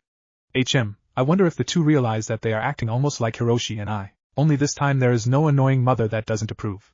What would Hiroshi say, besides the warning to not hurt his daughter? If the rumors are true, he is also under the CRA. Naruto-san, I suppose we all should head to our individual residences for the exams start tomorrow. He nodded and all the people there suddenly disappeared in various shushins. Naruto, Sakura, and Sasuke all ordered some dango and tea and quickly ate. The next day, Team 7 walked into the academy dressed in their grays. Naruto had all of his weapons sealed into his gloves. Sakura's nodachi was sealed into the inside of her glove. Sasuke had taken to having his chikuto in the small of his back. When they showed up, Kakashi appeared and gave them a cheesy thumbs up. He then explained that if all 3 hadn't showed up they would have been disqualified before they even began. He then wished them good luck and sent them up. When they reached the 2nd floor they saw 2 genin pushing Rock Lee back and taunting him about how pathetic he was. Sasuke was about to say something when Sakura and Naruto shook their heads. They waved at Tenten and walked through the genjutsu. When they got to the top they saw the actual room and all nodded with identical smirks. On Sasuke's signal they all kicked the doors and caused them to slam against the walls. Everyone in the room turned and directed as much killing intent as possible at the 3. All of a sudden they all hit the ground when the 3 released more killing intent than most Kage were capable of. A man with silver hair came walking up and grinned. Wow, you 3 really know how to make an entrance. My name's Kabuto. Course you 3 might also draw too much attention to yourselves. Kabuto suddenly glared when he saw that Naruto was asleep. You know, a lot of the people in this room could kill you while you sleep? Everyone from Konoha suddenly started laughing at Kabuto. You're not really a Konoha genin if you think that someone can sneak up on him. Shikamaru said as he walked up. Yeah, cause Naruto and I could kick all your asses asleep. Hinata states as she walked up. The rest of the rookie 12 file into the room. Niji looks at Naruto and scoffs, right before a crow lands on his shoulder and suddenly grows into a clone of Naruto. Namake's Naruto is finally here, he shouts as the clone that was asleep disperses. Everyone suddenly looks at him in shock, a faint cry of bullshit coming from Kankuro who was slapped down by Temari. Unfortunately for our poor clown-based friend Naruto heard him. Who's the dead bitch that said that? Gaara suddenly pointed at his stupid older brother. Naruto walks up to Kankuro and pokes his chest and forces him back onto the ground. He then pulls out his wrapped blade and slams it down right next to his groin. If you ever want to be able to use it, then you really don't want to call me a liar again. Next time I might not miss. With that he went to cuss some more people out when there was suddenly an explosion and a large amount of smoke in the front of the room. Shut up and sit the fuck down. Ibiki yelled out as he and the other random Chunin appeared. My name's Marino Ibiki and I have the gracious pleasure of being your first proctor. If you are already pissing your pants you might want to get the fuck out of here. I will only say these rules once. Rule 1. If I say to do something you fucking do it. Rule 2. If you cheat you get 2 points docked off your final score. You have 10 points, so that means try not to get caught 5 times. Otherwise your entire team is fucked due to your stupidity. Rule 3. No sitting beside someone from your village. Rule 4. You have 1 hour to finish. At 10 till I will give you question 10, so don't piss me off. Rule 5. And no playing poker with the umbu that walk by the room. The last rule had people going WTF until they looked over and saw Naruto winning against some ANBU. Come on Ibiki, one little game and you chickened out of playing again. Naruto said as he dealt out the cards. That's because Anko was there along with a few other Kunoichi and you somehow convinced me to convince them to play strip poker. You never lost a damn hand either. Hell, I don't think you have ever lost a hand during a card game. He then noticed Naruto's triumphant grin. Damn Gaki, he thinks that he is so smooth because he saw Anko, Yugao, Hana, and even Kurenai beat the shit out of me while they were naked. I do see why Jiraiya does what he does now. Either way, you shouldn't be playing poker during a test. Oh yeah, well I finished. I got the answers from the ANBU I was playing against. She was rather forward with the answers once you mentioned that I have never lost a hand, so thank you for helping my legend grow. Naruto stated as he then kicked back in the chair and pushed some convenient shades up over his eyes. As everyone finally calmed down, some of the others were realizing what the test was about. Sasuke was using his Sharingan, Sakura knew most of the answers and was helping out Tenten, Niji and Hinata were using their Byakugan. Ruka was slowly sipping tea as she waited for Rika to use her ace in the hole. Kiba had Akamaru spying on others' papers. Ino took control of a random person who already had the answers written and then possessed Choji to give him the answers. Gaara was using his third eye technique. Rika activated the flow and used the ability to stop time long enough for her to gather the answers and write them on her teammates' papers. Samu used her looks to convince a pathetic Chunin to give her the answers. Omo passed his answers to Karui when no one was looking. Lee got the answers from Tenten, and the rest used a few of their favorite cheating techniques. Numbers 12, 78, 90, and 23. You and your teams are out of here, Ibiki said as the 4 teams left. He then grinned as he saw Naruto wasn't awake. Trust the brat to actually get the clue to the test. He openly talks with the QB, and from what I gathered he even gained a few new inhabitants. The Kiri teams are strange though. Naruto never directed any killing intent their way, almost as if though they were stronger than him. I wonder, the one with mixed hair color seems to be the unofficial team leader. The IWA team is looking at Naruto like he stabbed their puppy, which considering he introduced himself as Namake's Naruto right from the start, makes a lot of sense. Kumo sent the Nibinobake Mono Jinchuriki. Suna sent the Ichibi no Tanuki Jinchuriki. Taki sent the Nanabai Jinchuriki. So 4 total Jinchuriki in the exams, 3 Jinchuriki were sent as senseis to the other teams. 7 of the 9 Jinchuriki in one village. What have we done to deserve this? Fortunately for us, Naruto holds the Kyubi and is actually strong enough without using the Yuki. I think it might be overkill if he did. Oh look, during my inner monologue I was subconsciously eliminating cheaters. Oh, and it's time for the final question. Someone wake up Sleeping Beauty. Rika, who was sitting next to Naruto, poked his side to wake him up. When he turned his eyes to her she pointed up at Ibiki. He nodded and said thanks. So Tu-san and Aji-san both trained him. He even has Thanatos. I must see if he is worthy of those weapons and to see if he might be boyfriend material. At least Tu-san won't try to kill him. Ibiki looked around at the teams left. 100 teams left. Time to drop the number. Before I give you the 10th question I will give you one last chance to leave before I give it to you. Why would we do that? A random useless peon asked from the back. Because of the fact that if you take the question and fail, you will remain genin forever. Ibiki replied with a sadistic grin. Someone shouted about how it wasn't fair and Ibiki suddenly grinned even more. Too bad boys and girls, cause this time I'm making the rules. Naruto sat there as team after team had left. It was down to the rookie 12, Iwa's 2 teams, Kumo's 2 teams, Kiri's 3 teams, the Sand siblings, 2 teams from Taki, Kabuto's team, and the Odo team. That wasn't counting the other rooms, which could have a lot more people in them as well. Naruto remembered what Anko told him about how all the teams left would be brought together in part 2. Naruto then realized what Ibiki had been doing and started laughing when it looked like no one else was gonna leave. So, Ibiki the torturer strikes again? Man, what a riot. You don't have the rank to stop anyone from being Chunin. I went through harder training when I was 10. At least then I had the grace of not putting up with the bullshit of the world and the bastards who are too fucking weak to stay. Naruto then noticed that everyone was looking at him like he was crazy. What, you try training against spiders large enough to devour you in one bite? The forest of death ain't a fucking joke. Ibiki then glared at him. As he said, I do not have the authority to stop you, except for kicking you out of the room. However, for those of you still here you pass. The entire concept was to see if you could cheat without getting caught, either by using unique skills, he pointed to those who had Kekai Genkai, or you happen to be an extremely lucky bastard at cards. He pointed at Naruto this time, who just laughed. The second part of the test was to see whether or not you had the guts to be a Chunin, because as a Chunin you do not have the ability to say no about what mission you might receive. So I'm somewhat happy to say congratulations. However, if you happen to be scared of spiders, be careful in the next test. As Ibiki said this, a black ball burst through the window and unrolled with the words Namikaze Mitarashi Enko, sexy and taken snake mistress of Konoha displayed on it. Alright you maggots, as this sign says, my name is Namikaze Mitarashi Enko. I was adopted into the Namikaze family and I am your next proctor. Come with me to the forest of death, be there in 15 minutes, or I will automatically fail you. Enko exclaimed as she suddenly disappeared in a shushin. Naruto looked at his 2 teammates, and they used their shushins to appear at the entrance to the forest of death. Ah, training ground 44, my home away from other places that ain't my home. He walked up to the booth and kicked the door, causing the Chunin who was supposed to be on guard duty to fall out asleep. Renzo, wake the hell up before I put you into another spider nest. The guard, Renzo, woke up and looked at Naruto. Sorry man, but what the fuck did I tell your ass about waking me up? Well, Enko is on her way and the Chunin exams have started. If you're not awake, what do you think Enko will do to you? Like I give a fuck.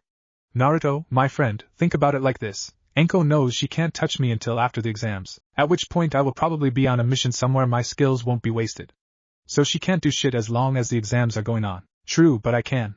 With this, Naruto punts the Chunin into the forest, where the screeching of tons of spiders is heard before a large explosion is heard, and Renzo comes walking out with a large Zanbatsu made of clay in his hand. Naruto, what the fuck was that for? You looked like you needed some help getting up. Renzo then snapped his fingers and the clay slowly dissolved into his arm.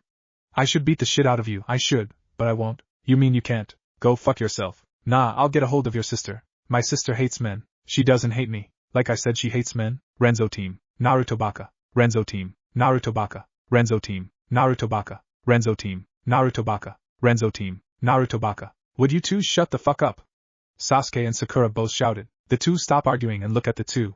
Naruto then brings out his sin blades and Renzo forms his sword. They are about to start a small spar when Enko and the other teams show up. Everyone gasps when they see the sin blades. Iwa was glaring at Renzo before he made the clay dissolve into his arm. He returned the glare when one of the giant spiders showed up and launched itself at the two who killed his entire family, even though it was the runt of the family. Sound familiar to anyone else?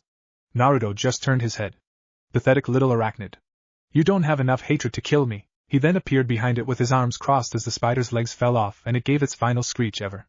The screech sounded abnormally like a big spidery fuck you. Everyone suddenly looked shocked. The spider had to be the size of a small house. Damn Renzo, I think this is one of the runts from that nest we destroyed a few months ago. Look at it man, it's tiny compared to some of the others. Everyone suddenly felt a shiver go down their back when they heard more creatures screeching. Hell yeah, it's cleaning time in the forest of death. Man, I wish I knew that this is where the second part of the Chunin exams was gonna be. I wouldn't have cleaned it a week ago then. Naruto was chuckling evilly while everyone was sweat dropping at his actions and words. Enko suddenly walked up behind him and then turned and looked at everyone else. Listen up maggots, in this forest there are enough scrolls for each team to have one. Your mission is to get 3 separate types of scrolls and get to the tower in the middle. You have 5 days or you automatically fail. Automatic failure will also result if you open any of the scrolls before you reach the tower. Also Naruto, you are forbidden from antagonizing the spiders during this test. The last time that you antagonized them like that they slaughtered an entire group of Chunin. Enko then noticed that Naruto was looking at Akuzugakure Kunoichi. The Kunoichi was trying to get close to him, only for the automatic defense of his to suddenly kick in and blood flowed from his palm before he was surrounded by bubbles of blood. He then turned and looked at the Kunoichi. Sorry, but I would prefer it if you didn't get so close. You see, each of these bubbles has a nasty surprise for anyone who gets hit by one. He then looked up at the forest. Where are the waivers? Enko pointed to a stack of papers and Naruto grabbed one as Renzo passed the rest out. After signing it and collecting the information on where his team's scroll was located, conveniently close to the gate, Sasuke was shocked that theirs was that close to the gate. Sasuke, it's like this, we are the sons of 2 of the most prominent clans in Konoha, as well as the strongest of our generation. We are important to the plans of the village. They are gonna make sure that we pass with little to no difficulties. We are just too important to not pass on to the 3rd round. Naruto finished as he fished the scroll out of the trap-infested riverbed it was hidden in. He looked down and noticed that the scroll had the kanji for crow on it. He then smirked when he looked at his teammates, and pulled 2 more out from a pouch hidden by his coat. When they looked at him questioningly he pointed out that the 2 scrolls were the Sakura scroll and the Hawk scroll. I pilfered these whenever I saw the teams that were supposed to get them fail. I merely did what was expected and confiscated them. He then sealed the 3 scrolls into a tattoo on his arm. Let's head out and try and get to the tower as soon as possible. On the other side of the forest, Rika wasn't happy. Her team was on the opposite side of the forest as Naruto's and that Naruto apparently had home field advantage in the woods. While most of the creatures could sense that she was stronger than them, the damn giant spiders wouldn't quit attacking whenever they got too close. If she hadn't saw Naruto take one out with blades made from his blood, then she would have thought they were unbeatable to normal shinobi. As it was, she was using her grandfather's sword and loving it. Siren was a truly remarkable blade. She never actually used its transformed for due to it not matching her style. She was the perfect match between her mother and father, strong enough to match her father and agile enough to evade her mother. Even so, Naruto was an enigma. He was powerful, and that much was obvious in his displays of strength. He was also humble. He knew he never stood a chance against a member of the Tagala family. She suddenly blushed when she realized that her thoughts were doing nothing but praising the man who she wanted to fight, as well as other things. She suddenly blushed as her thoughts took that sudden drop into the gutter, and made its home there for the time being. She then noticed that her teammates were looking at her in shock. What are you two looking at? They just shrugged and continued on, her teammates smirking at her when she back was turned. She then turned around and glared at the two. Would you two like to have an advanced training session back home? The two shut up almost instantly. They then felt one of the most sinister killing intents that they ever felt. Well, for two of them, one simply does not forget the killing intent of a pissed of Tomohiro in full combat mode. That being said, she then felt the flow being accessed in the same area. She suddenly took off in the direction. She came across the Kunoichi attacking Naruto and his team. Naruto had used hinatas, and was using her transformed form to cut at the Kunoichi, who seemed to be moving like a snake. Naruto's POV. Naruto was pissed. Of all the people he could fight, it had to be a fucking Sannin. He had enough problems with Zabuza. Naruto then finally snapped and resealed Thanatos into the special seal on his palm. Ketsueki to Kaimamaru no Tenchi. When Naruto took his winged form, he suddenly started a long line of hand signs, before yelling out his most dangerous technique in this form. Ketsueki to Kaimamaru no Tenchi. Kushizashi no Chizai. Orochimaru was suddenly dodging spikes made of blood, hardly a threat. He then noticed that he was surrounded by a large amount of the blood bubbles. Sorry, hey team, but this your end. Ketsueki to Kaimamaru no Tenchi, Tenchi no Bochi. Roughly blood style, bloody angel, angel's graveyard. Orochimaru noticed that he was surrounded by blood and even covered in it. Katsu. The blood all exploded, taking Orochimaru's arm and causing him to flee. Naruto then dropped to the ground while waiting for his team to come and help him. He then noticed Rika looking down at him from a branch higher up from the ground than he was. Sup, Miss Tagala? He then sat with his back to the tree he was in. Rika was floored. This guy just did more damage than even she could. What the hell was that? That was one of my more deadly blood-based attacks. It covers everything, and then I use my ability to make my blood a bomb to finish off whatever I hit. The attack, like most of my blood-based attacks, has the unfortunate weakness of using my blood as a weapon. However, by being the Jinchuriki of the Kyubi no Kitsune has its perks. Well, looks like my team is here, Naruto said as Sasuke appeared next to him and helped him up. See ya around, Miss Tagala. With that, Naruto and Sasuke disappeared in a Shushin, and that is it for now. More of the Orochimaru fight will be revealed in flashbacks later. Chapter 8, Prelims and Recollection of a Snake. Naruto was sitting against the wall in the room in the tower. He was recovering from fighting the damn snake Sannin, and he was in pain. It all started a few minutes after they got their final scroll. Flashback. Naruto and Sasuke were standing next to a river while Sakura was setting up camp. The two were planning on the route they were gonna take to reach the tower in the center. So, Naruto, why can't we take the most direct path there? Sasuke asked the Whisker teammate. That would probably be the most expected path, and there is also a spider nest there. Now normally I would say fuck it and run through there anyway. That particular nest is one of the more dangerous ones. The spiders that protect the queen, and are far from small and weak like the one that attacked me earlier. The queen herself is there as well, and I don't think we can take on a spider the size of a biju. Naruto replied with a dark seriousness. He tried to fight the queen once. She was a tough bitch, and she could talk as well. She let him go that once with a warning. I'm pretty sure that the queen is either a demon spider or a boss summon. Naruto finished as he drew a path that led through a rather thin area of trees. So what would happen if you went and fought the queen and won? Would we be able to pass straight through? Sasuke asked, curious. Yeah, problem is fighting her is damn near impossible without using all of Natsume's chakra. Naruto then lipped up. Do you smell something like snakes? Sasuke shakes his head in the negative. Enko never comes out this far until the third exam. To have that smell out this far, it would mean either her or him. That traitor better not be here. Naruto thought before he ran his hand through his hair. Well, we might as well rest now, and then make a mad dash for the tower tomorrow. Sasuke and Sakura nodded at the logic. The next day on the way to the tower, Team 7 was showing their training and was going faster than most jounin could hope to match. The most notable fact was that each of them was using some technique to scan the surrounding areas. Naruto was using Samahata, Sasuke had his Sharingan, and Sakura was using the sensory abilities that she had gathered during the extreme training sessions with Saya. Sasuke then noticed a large mass of chakra heading towards them and signaled for the other two to be ready. When it hit them, it was in the form of a futon, Dayatapa. Naruto held Samahata out and let it eat the chakra in the jutsu. Come on out, snake. Naruto calls out, his hands already releasing a small amount of blood for his Sonicuburetto. Oh, do you mean little Olmi? The Kunoichi from earlier asks. Naruto fires off the Sonicuburetto and watches as the Kunoichi is hit by a handful of the bullets. She then gets up and rips off her mask, revealing Orochimaru. He spit out a new body and then spits out the Kusanagi. I'll make you pay for that, little boy. I will make you suffer 1,000 deaths for injuring my body. He is cut off when Naruto appears behind him and slashes down with Samahata. Orochimaru dodges the attack and is blindsided when Sasuke appears and kicks him in the opposite direction where Sakura is waiting with her blade drawn. He dodges the attack and is slowly preparing to summon multiple snakes when he suddenly grins. Little boy, I heard you recently adopted my wayward student into your family. Does it make you mad that I visited her before I came after you? Naruto was suddenly quiet. Sasuke, Sakura, get out of here. I'm gonna go all out on this bastard. He looks up and his eyes are showing the yellow eyes of his Kyubi cloak. He then reaches for the katana at his side. The black handle interests Orochimaru until he notices the pure white blade. When Naruto finishes drawing the blade, he puts one of his hands into the half-tiger sign. Tagala forbidden technique, demon seal release. With the technique active, Naruto rushes at Orochimaru with his wings still hidden by his cloak. Orochimaru dodges the Jinchuriki's wild strikes and notices that Naruto is calmly staring at him before he ducks, and Naruto suddenly starts moving even faster. For a snake, you seem to be running an awful lot. Here, let me help you, Orochimaru. Help you die, that is. Naruto suddenly appears to form an afterimage that begins to attack Orochimaru as well. Orochimaru looks up and notices that Naruto was forming a giant black orb in the sky. As the Sannin felt the Ki being released from the move, he prepared to summon the Rashomon gates. Naruto formed the attack a little longer and began to pull it down, only for the energy to fight him before bursting and flying straight down at Orochimaru. Take this, you stupid snake! Dragonic Meteor! When the attack hit, Orochimaru went flying and Naruto landed on the ground and switched Armageddon for Thanatos. He then transformed her into scythe form. The scythe was wicked looking, with a pure black blade, black metal handle, and a red ethereal glow surrounding it. From this point it is merely when Rika showed up. Flashback ends. Naruto was still shivering from the look Orochimaru had in his eyes when he released the Dragonic Meteor. He felt like he was being watched by a pedophile with a snake obsession. The first thing Naruto had done when he made it to the tower was ask where Anko was. When he was told she was in the medical wing, he took off running and ran into her room. She was there just staring out into space. Anko-ne? Are you alright? Naruto asked. Just fine, I ran into my former sensei is all.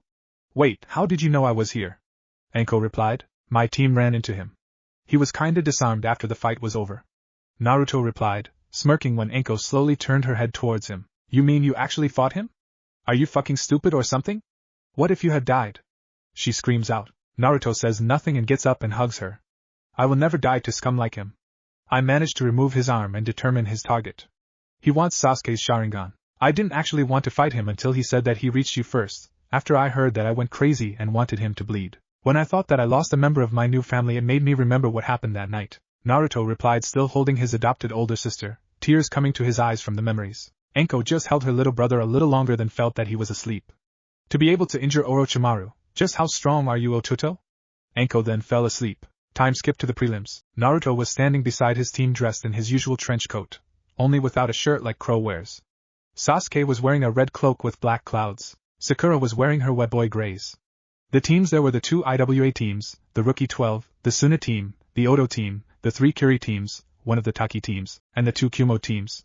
Naruto had a blank look on his face as he was talking to Crow. So, Gaki, do you think you are ready to learn my signature technique? Are you ready to learn the Sonic Kuburaku? Yeah, I know I am ready to learn the Sonic Black. Good, cause I will teach it to you on one condition.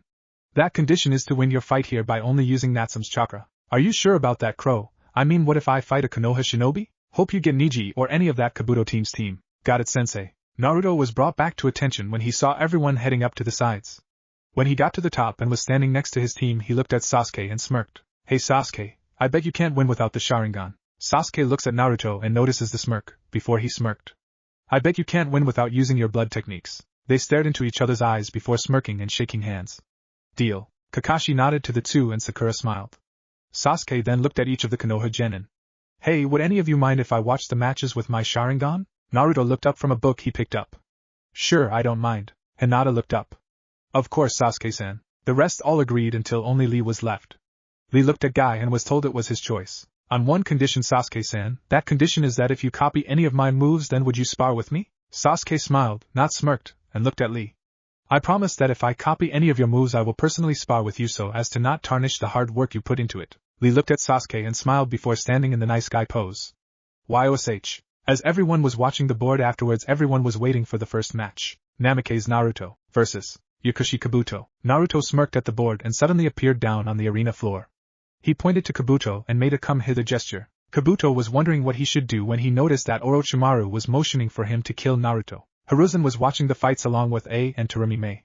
He noticed that Mei was watching some of her jounin with a look of slight agitation. A was looking at Naruto and then smirked when Naruto appeared on the ground in a burst of speed. Anoki walked into the room and noticed the name. He smirked before he noticed the fact that he was smirking. Naruto looked at Kabuto and caught the scent of snakes all over him.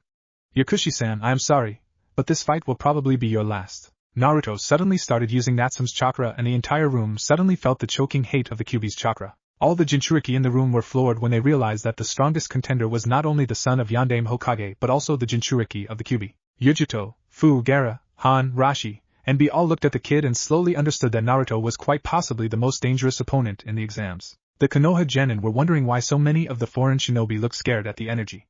Kabuto just smirked before Hate yelled out Hajime. and he was suddenly launched towards the wall. However, he was stopped before he could hit it. He was stopped by Naruto's foot, of course. Naruto then proceeded to begin a combo that ended with a kick up into the air followed by an axe kick down.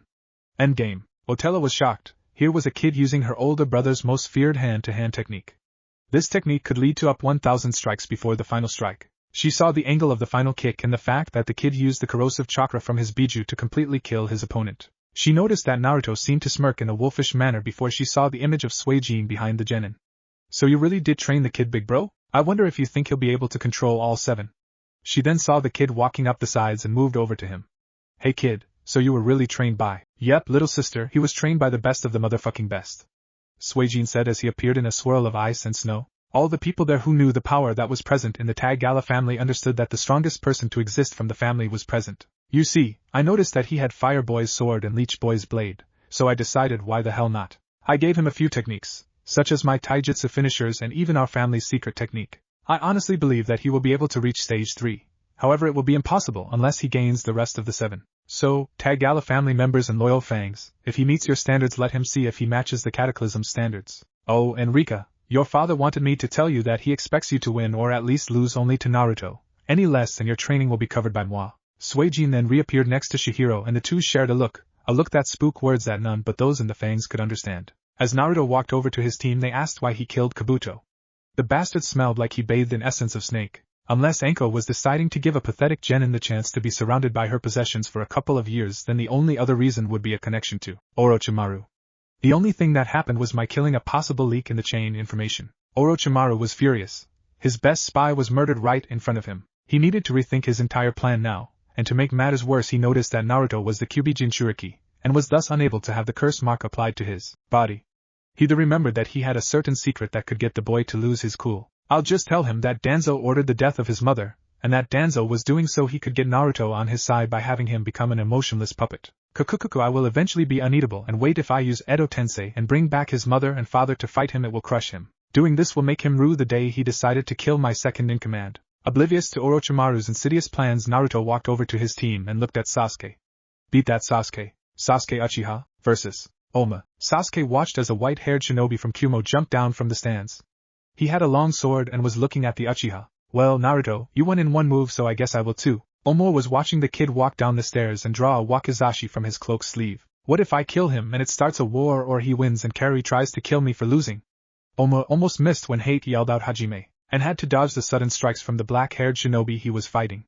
He blinked when he saw the image of the Shinigami behind him. He quickly dispelled the genjutsu only to notice that Sasuke had just finished a series of hand signs ending on the tiger sign. Katan, Ryuka no Jutsu. The Chunin hopeful fired the large fire dragon at Omoi, who switched with a random rock that was on the ground from Naruto's beating of Kabuto. Sasuke appeared behind him and held his wakizashi to Omoi's throat. Surrender or die, Kumo nin.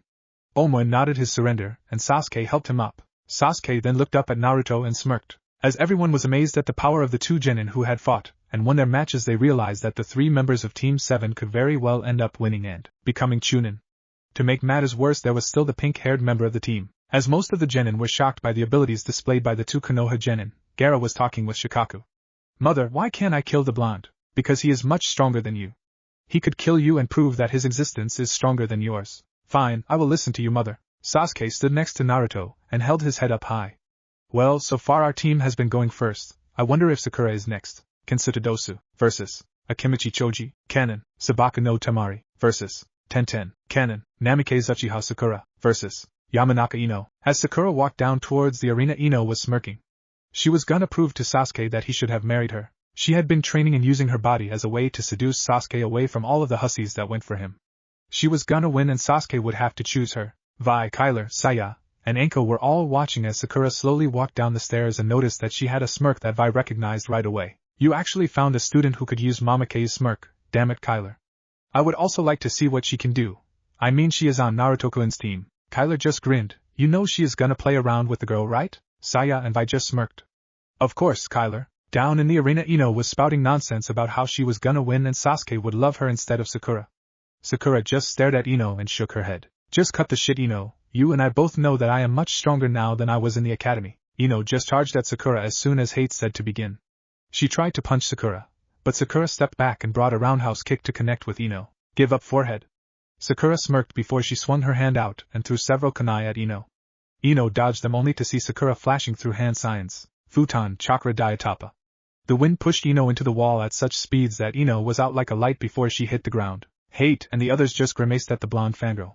Winner, Namikaze Uchiha Sakura. Everyone was surprised. A whole team made it through the finals, a team that many in Konoha thought wouldn't even make it this far. The ones who trained the team were looking around with looks of superiority. Niyujito versus Hyuga Niji. As everyone noticed the village that Niji's opponent was from, they were worried about whether or not he would be able to control himself. He had a smirk on his face that told everyone the answer. He was gonna draw this fight out as long as possible. He then glared hard at the girl and noticed that she was looking up at Naruto with a small blush every now and then.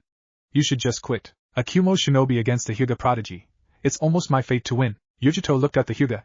Did you say something? Kakashi suddenly smiled and looked at the Kunoichi before going back to reading his porn. Niji activated his Byakugan and slipped into an advanced Juken stance. Your village killed my father, and I will take your life from you. Yujito suddenly sighed. Really, you are going to try and take my life because of something that happened in the past? You're pathetic, and your words are meaningless. She suddenly starts to be covered in chakra that reminded people of Naruto's. For you are facing the Jinchuriki of the Nibi no Bakemono. She then appeared behind Niji and punched him into the wall. Get up, Fate Boy. I'm not finished with you just yet. Niji stood up and glared at the Kunoichi. You Kumo bitch, I'll kill you for that. Yujito suddenly stopped moving and everyone was starting to get worried. Kyler and Vi were preparing to move and intercept her before she killed someone who wasn't her opponent. Saya was preparing to protect the Kages. Naruto was prepared to stop a rampaging Jinchuriki.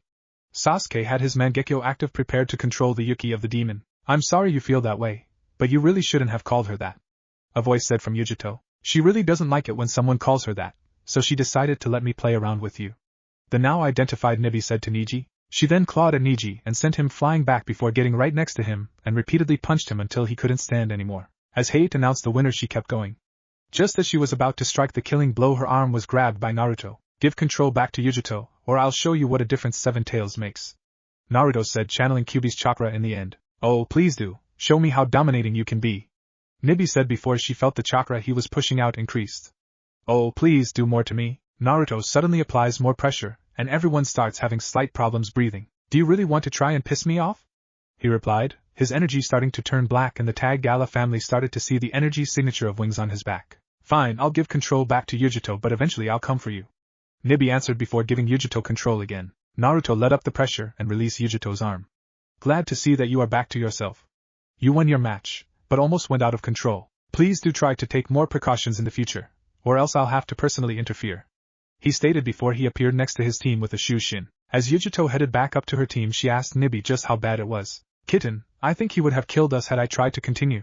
He was starting to use some kind of power that is more powerful than chakra and Yuki. Kitten, if you ever have to fight him, then be extremely careful. Don't forget, he is possibly the most dangerous person here. I doubt even B is as powerful as he is at the moment. Yujito looked over at Naruto and noticed that he had a demonic grin on his face. Fu versus Abirame Shino. Shino looked over and noticed that his opponent was Shinobi from Takigakure. He noticed that she had mint green hair with an orange clip hold some of the spikes from her eyes. Her eyes were the same color as her hair clip. She was wearing a short, sleeveless, white midriff shirt with fishnet armor underneath, long white armlets, fishnet shorts with a short white apron skirt over them, and a red cylindrical object on her back. She held herself with a large amount of pride and walked down the stairs and stared at Shino with a calculating gaze. So I am fighting an Abirame? What did I do to earn such an easy trip to the finals? She gloated. Shino said nothing as slowly released his Kikeichu into the air. Don't get cocky before the fight even starts. Fu grins, and as soon as Hate shouts for them to begin, she releases her Biju's chakra and enters her chakra shroud. Shino notices and calls the beetles back. Proctor, I must forfeit. I know that I am not ready for this level of competition yet, Shino said in his monotone voice, although those who knew him heard the slight cursing in his voice. As Shino walked back to his team, Naruto put his hand on his shoulder. Don't worry, Shino. I'll help you with training against Jinchuriki. We might even be able to help your Kikeichu be able to absorb the Yuki that a Jinchuriki releases, he said as Shino looked at him. Thank you, Naruto-san. As all the Konoha shinobi smiled at the display of camaraderie, Gaara was slowly starting to leak bloodlust at an increased rate. Sabaka no Gaara versus Hyuga Namikaze Hinata. As all the genin gasped at the third person to have Namikaze in their name, Hinata was worried for a different reason. Shit, I just had to get the annoyingly bloodthirsty Jinchuriki. As she walked down, she noticed that everyone was staring at her with pride and told her that they believed in her. She held her head up with the pride expected of a Hyuga and pointed at Gaara and slipped into a loose Juken stance. No one noticed that her hand a seal formula on it or that Naruto was smirking at what Hinata would do. Hate looked at the two genin, and noticed that each was waiting for the beginning of the match. Hajime. With the fight started, Hinata rushed at Gaara with what appeared to be average speed before she reached about halfway to him and suddenly disappeared in a burst of speed and appeared behind Gaara, using one hand to blast some of his sand armor away before slamming the seal onto the revealed skin. Gaara suddenly shouted out that he couldn't hear his mother anymore, making most of the people look at him like he was crazy, except for the other Jinchuriki whose Biju told them that Shikako had a habit of acting completely insane. What did you do to mother? I want to talk to mother. Mother's mother. It's your fucking Biju. Hinata replied. Hey, take that back. Don't talk about mother that way. You mean it? Gaara replied, slightly pouting at the end. Oh sorry, what the hell am I saying? Hinata asked herself as she slowly started to knock Gaara around before finally breaking off the last of his sand armor and revealing that Gaara was not as male as the others thought.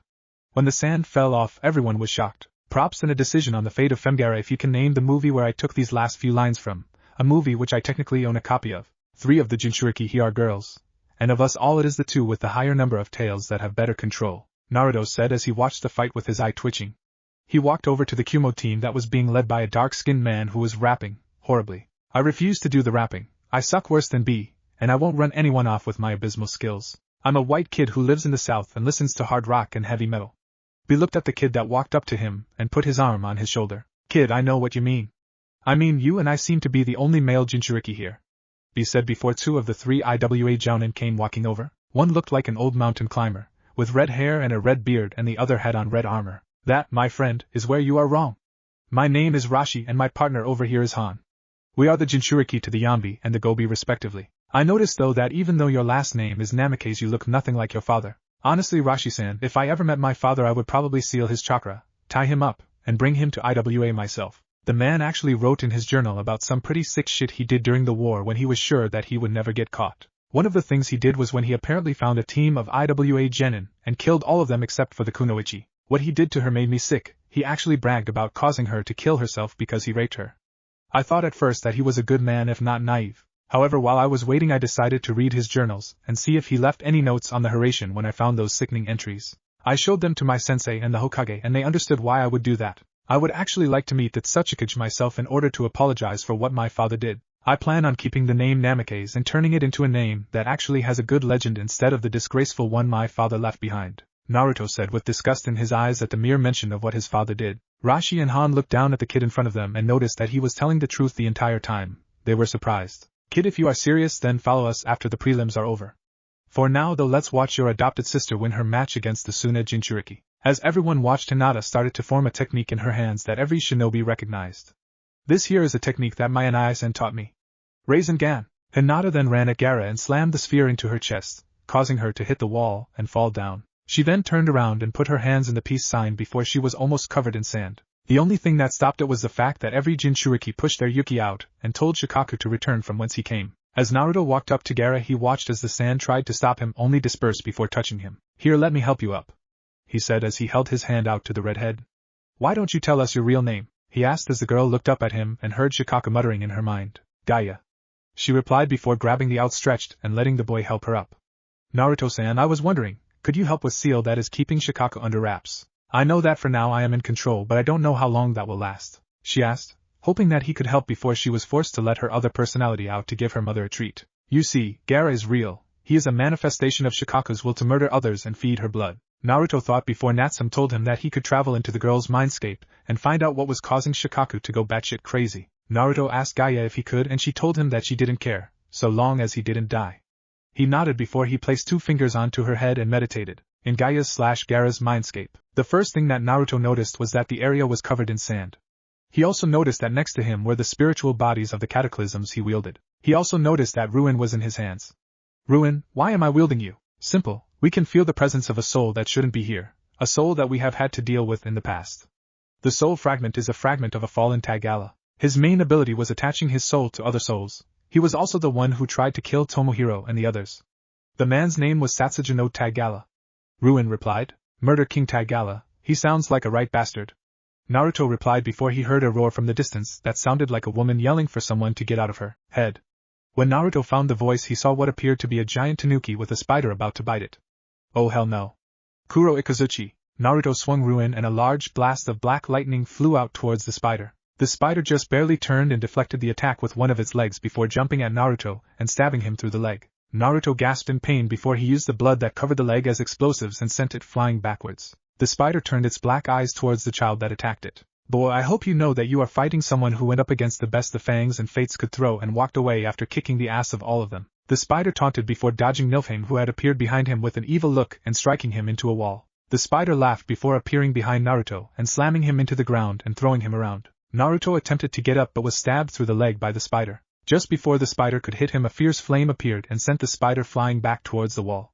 Naruto looked up and saw both Crow and Natsum. Crow had a look of extreme anger on his face while Natsum was silently thanking Kami that Naruto was safe. So you had to call for help, boy? Don't worry. Maybe I'll take over your mind after I kill this girl's mind.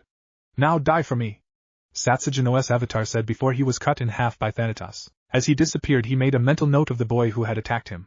He would be sure to show this boy why he was king. As the spider dispersed, Naruto walked over to the tanuki that was slowly shrinking to form a human-shaped figure. When the sand was done falling, everyone there saw Shikaku in all of her glory.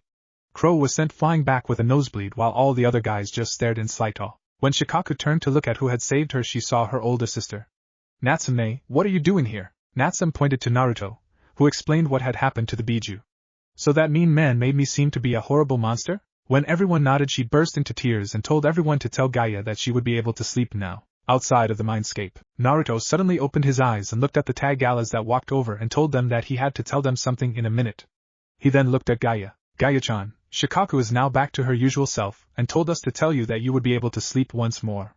He then turned to the Tagala family. The reason she was not herself was that she was slowly being devoured by Satsujino. Impossible. I watched Hiroshi and I kill Satsujino. Otella replied, scared to think what it would mean if the boy was right. Are you sure that was the name of the person you fought in there? Hell yeah. I mean, how many people out there could really kick my ass and the ass of a Biju? Naruto replied. Otella looked at the boy and was slowly cursing out the possibility that Satsujino was alive. The boy would definitely need oblivion at this rate. I'm sorry, but I will need to think about this before I can do anything. You do understand it, right? Naruto nodded his head before he passed out. 2 days later, Naruto woke up and the first thing he noticed was that he was in his room at the Namake's residence.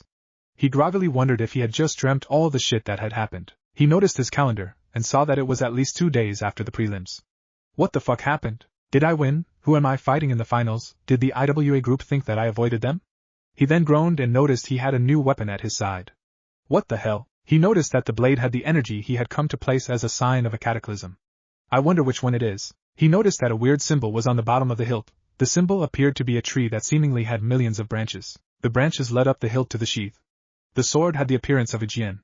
The blade was a metallic gray with a red stripe that went through the center. Naruto looked at the blade and wondered which of the cataclysms he had been granted once again. He then noticed that it was almost noon, and he was hungry. He put on his clothes and headed out to Ichiraku's ramen. When he got there, he overheard one guy talking about what the IWA Kunoichi had done to Perkiba. He had a spear of lava aimed at his nuts with the threat that next time she would aim a little up. He also learned that the IWA team was after him, and that he was also considered to be lying for claiming to a member of the Namake's clan. Oh well, idiots will remain idiots. What if Naruto uses dual pistol Chunin exams? And thanks for watching my video till the end. If you enjoyed this content, then do consider subscribing to my channel, and leave a like if you guys need the next part. Comment down, and thanks for watching the video, and see you guys in the next video.